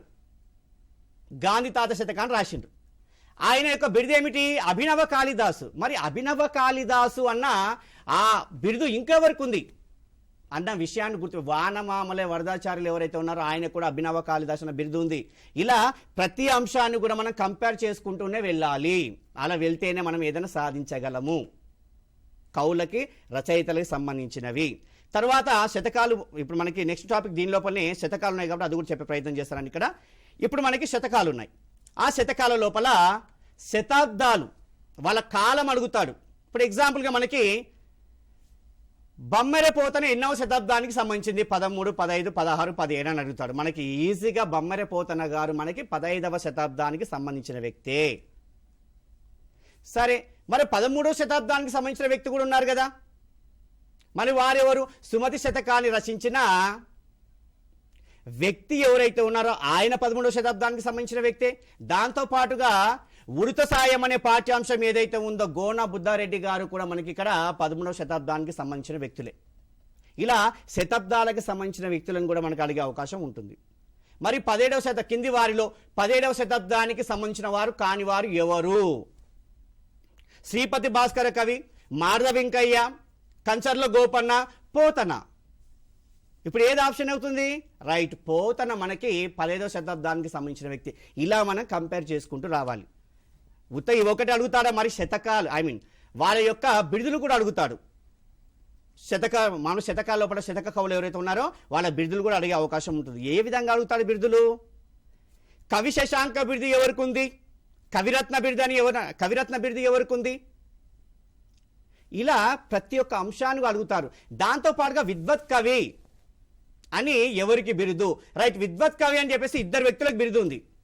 ఇదే శతక కవుల లోపల ఒకరైన ఆసూరి మరింగంటి పురుషోత్తమాచార్యులు ఎవరైతే ఉన్నారో ఆయనను కూడా విద్వత్ కవిగా మనం చెప్పడం జరుగుతుంది. దాంతోపాటుగా వేముగంటి నరసింహాచార్యులను కూడా మనం ఇక్కడ విద్వత్ కవిగాని చెప్పడం జరుగుతుంది. మరి వేముగంటి నరసింహాచార్యులు గారికి కవికోకిల అనే బిరుదు కూడా ఒకటి ఉంది. మరి కవికోకిల బిరుదు ఇంకొకరికి ఉంది. ఎవరు వాళ్ళు? రైట్, గుర్రం జాషువా గారు. ఇలా ఒకరిని మించి మరొకరు ఎవరైతే ఉన్నారో లేదా ఆ జంటగా ఉన్న కవుల యొక్క రచనలు కావచ్చు, బిరుదులు కావచ్చు, వాళ్ళ కాలాలు కావచ్చు, వాటిని మనం ఈ విధంగా స్మార్ట్ వర్క్ చేసుకుంటూ వాటిని విభజించుకుంటూ వెళితే మీకు బిట్ ఎలాంటిదైనా సరే ఖచ్చితంగా మీరు కన్ఫ్యూజ్ కాకుండా బిట్కి సమాధానం పెట్టే అవకాశం ఖచ్చితంగా ఉంటుంది. ఇవి మొదటి దానికి. ఓకేనా? రెండవ అంశమైన తెలంగాణ. Phone call. హలో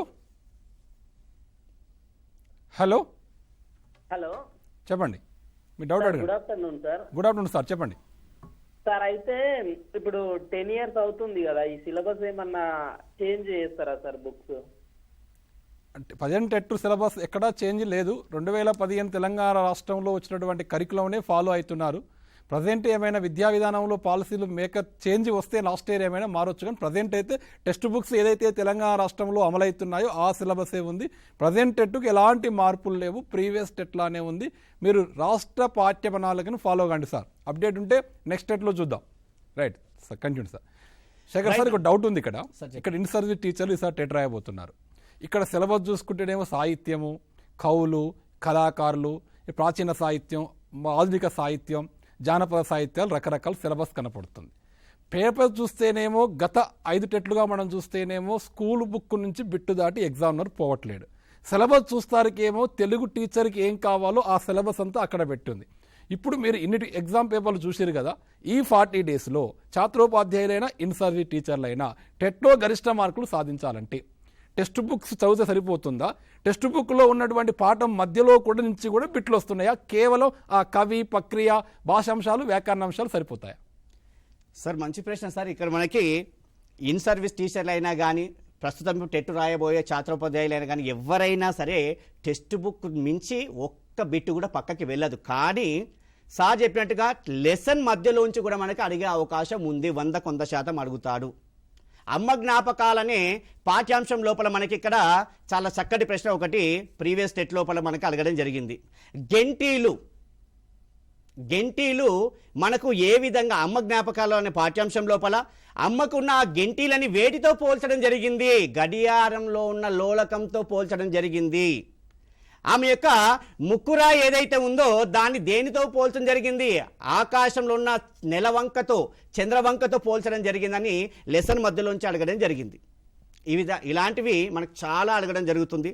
దాంతోపాటుగా లెసన్కి సంబంధించినవే కాకుండా మనకి ముఖ చిత్రాలు, ఇప్పుడు ఎగ్జాంపుల్గా సార్ మీరు అడిగినట్టుగా పాఠ్యపుస్తకం ముందర మనకి జాబిలి 1, 2, 3, 4, 5 5వ తరగతుల వరకు, నవవసంతం 1, 2, 3 అన్నవి 6, 7, 8 తరగతులు, తర్వాత సింగిడి 1, సింగిడి 2 అనేది 9, 10 తరగతులు. వీటి నుంచి కూడా ప్రశ్నలు అడిగారు. అవి పాఠ్యం అంటే మామూలుగా ఇచ్చిన సిలబస్ కాకుండా అవుట్ ఆఫ్ సిలబస్. ఇప్పుడు ఎగ్జాంపుల్ ఇంకొకటి సార్, మనకి ప్రక్రియలు ఉన్నాయి. ఆ ప్రక్రియ లోపల ఇతివృత్తం ఏదైతే ఉందో ఇతివృత్తం మనకి ఆప్షన్ ఇవ్వలేదు ఇక్కడ, కానీ ఇతివృత్తాలు కూడా అడగడం జరిగింది. 100% ఇతివృత్తాలు కూడా అడగడం జరిగింది. గుర్రం జాషువా గారి యొక్క శిల్పి పాఠ్యాంశం యొక్క ఇతివృత్తం ఏమిటి? మనం చాలామంది అక్కడ శిల్పి యొక్క కష్టం గురించి ఉంది కాబట్టి శ్రమ సౌందర్యం అనుకుంటాం. కాదు, కళా సౌందర్యం. ఇలా మనము తప్పు ఎక్కడ చేస్తామో అవే పాఠ్యాంశాల మీద, అవే అంశాల మీద ఎగ్జామినర్ ఫోకస్ చేసే అవకాశం ఉంది. కాబట్టి అభ్యర్థులు ఖచ్చితంగా వీటిని కూడా గుర్తుపెట్టుకోవాలి.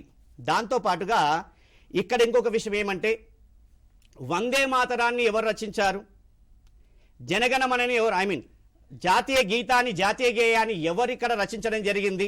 ప్రతిజ్ఞని ఎవరు రచించారన్న విషయాలు కూడా మనకి చాలాసార్లు అడగడం జరుగుతుంది. వీటిని కూడా అభ్యర్థులు గుర్తించాలి.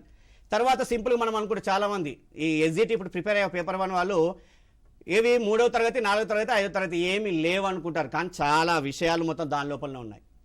మనకి తెలియని విషయాలన్నీ దాని లోపలనే ఉన్నాయి. ఖచ్చితంగా మీరు ఒక విషయం అడుగుతారు. ఇప్పుడు అమ్మ అనే పాఠ్యాంశం ఉంది. ఆ అమ్మ అనే పాఠ్యాంశం దేని నుంచి గ్రహించబడింది? దాని యొక్క రచయిత ఎవరు అని అడుగుతారు.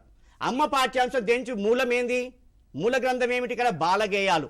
ఆ బాలగేయాలు అన్న ఆ రచన చేసి, ఆ బాలగేయాలన్న గ్రంథ రచన చేసి దాన్ని మనకు అందించిన వ్యక్తి ఎవరు ఇక్కడ మనకంటే సింపుల్గా మనకు వేముగంటి నరసింహాచార్యులు అంటారు. మరి వేముగంటి నరసింహాచార్యులు ఏ పాఠ్యాంశాన్ని రాయడం జరిగింది? రైట్, మంజీరా పాఠ్యాంశాన్ని రాయడం జరిగింది. ఓకేనా? రైట్. ఇలాంటి అంశాలు కూడా మనం ఖచ్చితంగా ప్రిపేర్ కావాల్సిందే. అంటే టెక్స్ట్ బుక్ ముఖ చిత్రం నుంచి లాస్ట్ పద విజ్ఞానం వరకు మీకు తెలుసా అనే ప్రతి ఒక్క అంశం నుంచి ప్రతి ఒక్క అంశానికి లెసన్ మధ్యలో ఉన్న మనకి ఒక పారాగ్రాఫ్ ఇస్తాడు. పక్కన మనకి ఆలోచించి చెప్పండి అని ఒక బాక్స్ ఉంటుంది. అందులో నుంచి కూడా ప్రశ్న అడిగే అవకాశం ఉంటుంది.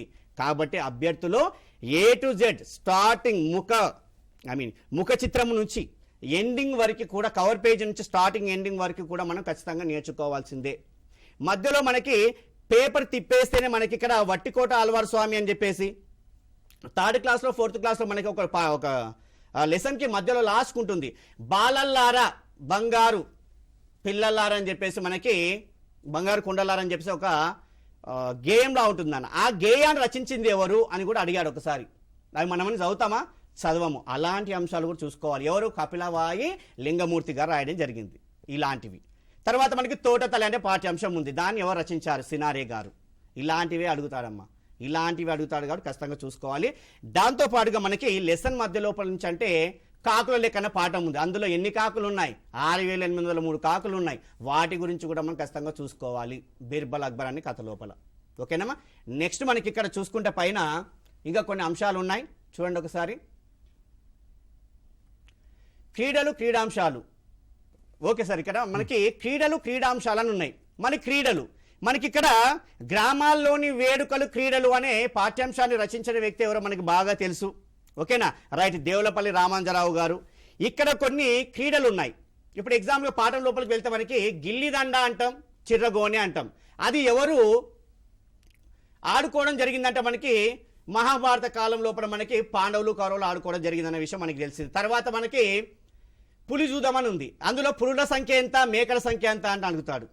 ఓమన గుంటలు అని ఉంది, ఆ ఓమన గుంటల లోపల ఆడపిల్లలు కానీ బాలబాలికలు కానీ ఆడుకునే ఆట అది. దాని లోపల ఎన్ని గుంటలు ఉన్నాయి? 14 గుంటలు ఉన్నాయి. మన పులుల సంఖ్య ఎంత? 3, మేకల సంఖ్య ఎంత? 16. ఇవే అడుగుతున్నాడు. దాంతోపాటుగా మనకి అక్షయ క్రీడ అని ఉంది, అక్ష క్రీడ, పాచికల ఆట అంటాం. దాన్ని ఎవరు అంటే మామూలుగా ఎవరు ఆడుకున్నారంటే రుక్మిణి కృష్ణులు ఆడుకోవడం జరిగింది. ఇది బాగుంది. మరి గుజ్జన గుళ్ళు ఎవరు ఆడుకున్నారు? రుక్మిణీదేవి మాత్రమే ఆడుకుంది. ఇలాంటి అంశాలు అడుగుతాడు. మరి రుక్మిణీదేవి అన్న పేరు మనకి ఎక్కడ వినిపించింది? ఆరుట్ల కమలాదేవి గారి యొక్క అసలు పేరు రుక్మిణి. ఇలాంటివి అడుగుతాడు. ఇలా ఒకదానికి ఒకటి మనము కంపారిజన్ చేసుకుంటూ ముందుకెళ్తేనే సబ్జెక్ట్ అనేది స్మార్ట్ వర్క్గా ముందుకు వెళ్తుంది, మనకు మంచి మార్కులు వస్తాయి. మరి మరో పేరు అడిగాం, దాంతోపాటుగా ఇంకొకటి గుర్తుపెట్టుకోవాలి. ఏది? మన చాకల ఐలమ్మ గారు ఉన్నారు, ఆమె అసలు పేరు ఏమిటి? సరస్వతి. ఏదమ్మా? సరస్వతి. అర్థమవుతుంది? ఇలాంటి అంశాల గురించి అభ్యర్థులు ఖచ్చితంగా చూసుకోవాలి.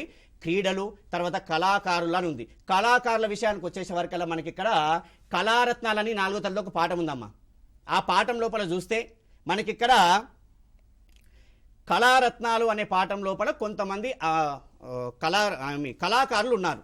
ఇప్పుడు ఎగ్జాంపుల్గా ఒకటి మనకి చూస్తే నటరాజ రామకృష్ణ, ఆయన గొప్ప నృత్యకారుడు. ఏ నృత్యానికి? పేరిని నృత్యానికి. అది ఏ కళ? యుద్ధ కళ. అర్థమవుతుందా? యుద్ధానికి వెళ్ళేటప్పుడు ఆ యుద్ధ కళని ప్రదర్శిస్తూ ఆ యుద్ధం చేసే వాళ్ళకి ఒక ఉత్సాహాన్ని అందించడానికి ఆ నృత్యాన్ని చేస్తారు. తర్వాత మనకి పల్లె బొమ్మలు కానీ పల్లె చిత్రాలు కానీ రచించే గీసే ఒక గొప్ప వ్యక్తి ఉన్నాడు, కాపు రాజయ్య గారు. తర్వాత చిత్రకళకి పేరుగాంచిన వ్యక్తి ఒకరు ఉన్నారు, కొండవీటి శేషగిరిరావు. ఇలా చాలామంది మనకు గుర్తుపెట్టుకోవాలి. దాంతోపాటు ఒగ్గు కళాకారుడైన మన మిద్దరాములు గారు. ఇలా అందరి గురించి మనం కంపేర్ చేసుకుంటూ వెళ్ళాలి. అర్థమవుతుందమ్మా? రైట్. దాంతోపాటుగా మనకి కింద ఇంకొక అంశం మనకి ఉంటుంది, వేడుకలు, పండుగలు. ఉగాది చైత్రశుద్ధ పాడ్యమి రోజు రావడం జరుగుతుంది. దాని తర్వాత 9 రోజులకి చైత్రశుద్ధ నవమి రోజు శ్రీరామనవమి రావడం జరుగుతుంది. ఆశ్వయుజ మాసం లోపల దసరా పండుగ రావడం జరుగుతుంది. దాని తర్వాత 20 రోజులకి దీపావళి రావడం జరుగుతుంది. తర్వాత మనకి భాద్రపద వినాయక చవితి నాన్న. ఇక్కడ ఏది? వినాయక చవితి.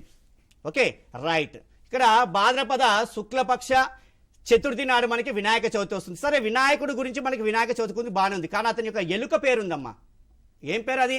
అనింద్యుడు. ఇలా ఇంపార్టెంట్ విషయాలన్నీ కూడా ఒక లెసన్ లోపల మీరు రాసుకుంటూ వెళితే చదివేటప్పుడే వాటిని మళ్ళీ రివిజన్ చేసుకుంటూ వెళ్తే మనం ఖచ్చితంగా ముందుకు వెళ్ళే అవకాశం ఖచ్చితంగా ఉంటుంది.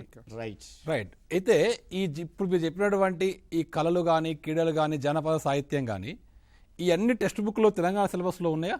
ఖచ్చితంగా సార్. ఇప్పుడు నేను చెప్పే ప్రతి ఒక్క టాపిక్ కూడా, ప్రతి ఒక్క అంశం కూడా టెక్స్ట్ బుక్ లో ఉన్న విషయాలను నేను ఇక్కడ చెప్పడం జరుగుతుంది సార్. అంటే ఒక పాఠం చదివినప్పుడు ఖచ్చితంగా దాంట్లో ఎలాంటి జానపద కళలు ఉన్నా, గ్రామీణ క్రీడలున్నా, కవికి మారుపేర్లున్నా, కొత్త పదాలు ఉన్నా, తెలంగాణ పదజాలము ఉన్నా, అవన్నీ కూడా ఎగ్జామినర్ అడుగుతున్నాడు. అంతేకాకుండా మీరు పుస్తకాన్ని బాగా పరిశీలిస్తున్నారా లేదా అని ముఖ చిత్రంలో అవర్ వరల్డ్ ఏ క్లాస్ అన్నాడు లాస్ట్ ఇయర్ ఇంగ్లీష్లో. ఈ యొక్క జాబిలి కావచ్చు, సింగిడి కావచ్చు, అదేవిధంగా మన నవవసంతం కావచ్చు. అంటే పుస్తకాన్ని సూక్ష్మ పరిశీలన చేయండి. సార్ యొక్క ఒపీనియన్ ద్వారా మనం ఏం తెలుసుకున్నామంటే, తెలుగు సిలబస్ ఎలా ఉన్నా కూడా 24 మార్కులు అనేవి తెలంగాణ స్టేట్ టెస్ట్ పుస్తకం నుంచి అంటే బుక్ మొదటి పేజీ నుంచి చివరి పేజీ వరకు ఉన్నటువంటి ప్రతి అంశం కూడా నేర్చుకుంటే తెలుగులో ఇబ్బంది లేదు. అయితే శేఖర్ సార్ మరో డౌట్ ఉంది. తెలుగు అనగానే నాకు అంతా వచ్చు, చిన్నప్పటి నుంచి నేర్చుకున్నా, తెలుగు ఏముంది అనుకుంటున్నారు. రిజల్ట్ చూస్తారకే చిన్నప్పుడే నేర్చుకున్నారు కానీ చిన్నప్పుడే మర్చిపోతున్నారు. ఆ విషయం అసలు మర్చిపోతున్నారు. మరి తెలుగులో లాస్ట్గా ఒక్క మాటలో చెప్పాలి అంటే, తెలుగులో ఈ బై మార్కులు సాధించాలంటే, గరిష్ట మార్కులు రావాలంటే ఈ 40 డేస్లో అభ్యర్థులు ఏం చేస్తే బాగుంటుంది? ఒక్క వాక్యంలో చెప్పండి సార్. ఒక్క వాక్యం చెప్పండి, సింపుల్గా ఒకటేసారి. ఇక్కడ టెక్స్ట్ బుక్ని తరువుగా పరిశీలించండి. ఇంపార్టెంట్ ఏవైతే ప్రీవియస్ క్వశ్చన్స్ ఏ విధంగా ఉన్నాయి, ఫస్ట్ మెయిన్గా మీరు చేయాల్సింది ప్రీవియస్ టెట్ పేపర్స్ ఏవైతే వాటన్నిటిని కూడా ఫస్ట్ మీరు డౌన్లోడ్ చేసుకొని, ప్రింట్ తీసుకొని ముందర పెట్టుకొని, అవే అంశాలు ఏవైతే ఉన్నాయో వాటిని మళ్ళీ టెక్స్ట్ బుక్ లోపల ప్రతి ఒక్క అంశాన్ని కూడా టాపిక్ వైజ్గా మొత్తం రాసుకుంటూ వెళ్ళండి. అవే ఎక్కువగా అడగడం జరుగుతుంది. దానివల్ల మీకు 1-2 మార్కులు అటు ఇటు అయినా కానీ ఖచ్చితంగా మ్యాక్సిమం మార్క్స్ మనకి 24కి 20 పైననే మీకు మార్క్స్ వచ్చే అవకాశం ఉంటుంది. ఖచ్చితంగా ప్రీవియస్ క్వశ్చన్స్నే ఇంపార్టెన్స్ ఇవ్వండి ఎక్కువగా. రైట్. లాస్ట్గా సార్, సోషల్ స్టడీస్ అభ్యర్థులకు ఈ యొక్క 40 రోజుల్లో ఏటికి ఇంపార్టెంట్ ఇస్తే బాగుంటుంది? రైట్ సార్, ఇప్పుడున్నటువంటి యొక్క అతి తక్కువ సమయాన్ని మనం ఏ విధంగా మ్యాక్సిమం యూటిలైజ్ చేసుకొని ఎక్కువ మార్క్స్ స్కోర్ చేసుకోవాలనేదే మనకు అభ్యర్థుల ముందున్నటువంటి ప్రధానమైన సమస్య. ఫస్ట్ ఏంటంటే మన మీద మనకు పూర్తి నమ్మకము విశ్వాసం ఉండాలి. తర్వాత ప్రీవియస్ క్వశ్చన్ పేపర్స్ ఏవైతే ఉన్నాయో ఇంతకుముందు సార్ చెప్పినట్టుగా అవి ముందు పెట్టుకొని ఇప్పుడు ఏ టాపిక్ నుంచి ఎక్కువ క్వశ్చన్స్ రిపీట్ అవుతున్నాయో వాటికి ఫస్ట్ ప్రియారిటీ ఇవ్వండి, తర్వాత రెండవ దానికి ఇంపార్టెంట్ ఇవ్వండి. అట్లా ఇవ్వాలి తప్ప ఫస్ట్ చాప్టర్ నుంచి లాస్ట్ చాప్టర్ వరకు ఒకే టైం కేటాయించడం అంటే it is highly impossible to get good marks. కాబట్టి ఎక్కువ క్వశ్చన్స్ ఏవి రిపీట్ అవుతున్నాయో వాటికి మన ప్రియారిటీ ఇవ్వండి, అప్పుడే మీరు ఎక్కువ మార్క్స్ స్కోర్ చేయగలుగుతారు. Okay sir, thank you. Narasimha sir, mathematics లాస్ట్గా ఒక్క మాట సార్. గణితంలో ప్రధానంగా సార్ మనకు ఏదైతే సిలబస్ ఇవ్వబడ్డదో వాటిని ఒక కంటెంట్ వైజ్గా అంటే టాపిక్ వైజ్గా ప్రిపేర్ అవ్వగానే ప్రీవియస్ క్వశ్చన్స్ ఏమొచ్చినాయో కూడా ఒకసారి చూసుకోవాలి. ఆ తర్వాత మోడల్ పేపర్స్ కూడా మనం ప్రయత్నం చేయాలి. చేయడం ద్వారా ఏంటంటే సాధన ఎక్కువ చేయడం వల్ల మనకు అలాంటి ప్రశ్నలు ఎట్లా అడిగినా ఏ రకంగా తిప్పి అడిగినా కూడా చేయడానికి అవకాశం ఉంటుంది. Right, thank you sir. ఈరోజు మనం ముఖ్యంగా సిడిపి తెలుగు, సోషల్ అండ్ మ్యాథమెటిక్స్లో టెట్ యొక్క సిలబస్ ఏంటి, ఎలా ప్రిపేర్ కావాలో నేర్చుకున్నారు. దీంట్లో ప్రధానంగా మనకు తెలిసింది ఏంటి అంటే మీరు గరిష్ట మార్కులు సాధించాలంటే యొక్క తెలంగాణ స్టేట్ టెక్స్ట్ బుక్స్ దాటి ఎగ్జామినర్ టెట్లో ఎక్కడా పోడు. మీరు టీషార్ట్ క్లాసులు వినియోగించుకోండి, కాన్సెప్ట్ అవగాహన చేసుకోండి. అన్నిటికంటే ఎక్కువ ప్రీవియస్ పేపర్ని పదే పదే అధ్యయనం చేయడం ద్వారా మీలో ఖచ్చితంగా మీరు నేర్చుకుంది ఎంతవరకు వ్యక్తపరుస్తున్నాం తెలుస్తుంది. రెండోది, ఎగ్జామ్ ఆన్లైన్ సిస్టమ్ కాబట్టి ఆన్లైన్ ఎగ్జామ్స్ బాగా ప్రాక్టీస్ చేయండి. ఖచ్చితంగా మీరు టెట్ క్వాలిఫైడ్ అవుతారు. మరి ఇలాంటి అవేర్నెస్ ప్రోగ్రామ్ టీషార్ట్ ఏర్పాటు చేస్తూనే ఉంటుంది, సదా మీ విద్యా సేవలో కొనసాగుతూనే ఉంది. టీషార్ట్ యాప్ డౌన్లోడ్ చేసుకోండి. అదేవిధంగా మీరు యూట్యూబ్లో కానీ టీషార్ట్ ఛానల్లో కానీ ఈ 40 రోజుల క్లాస్ వినియోగించుకుంటే సిలబస్ మీద సంపూర్ణమైన అవగాహన ఏర్పడుతుంది. అదేవిధంగా తెలంగాణ గ్రామీణ ప్రాంత పిల్లల కోసం ఇలాంటి అవేర్నెస్ ప్రోగ్రామ్ ఏర్పాటు చేసి సబ్జెక్ట్ ఎక్స్పర్ట్లను తీసుకొచ్చి అనేక మంది అభ్యర్థుల విజయంలో పాలు పంచుకుంటున్న ఈ టీషార్ట్ యాజమాన్యానికి కూడా నిరుద్యోగుల తరపున, మా యొక్క ఉపాధ్యాయుల తరపున హృదయపూర్వక ధన్యవాదాలు తెలియజేస్తూ మరో సెషన్లో మరో కార్యక్రమంతో మళ్ళా మీ ముందుకు వచ్చేటటువంటి ప్రయత్నం చేస్తాం. అందరికీ నమస్కారం.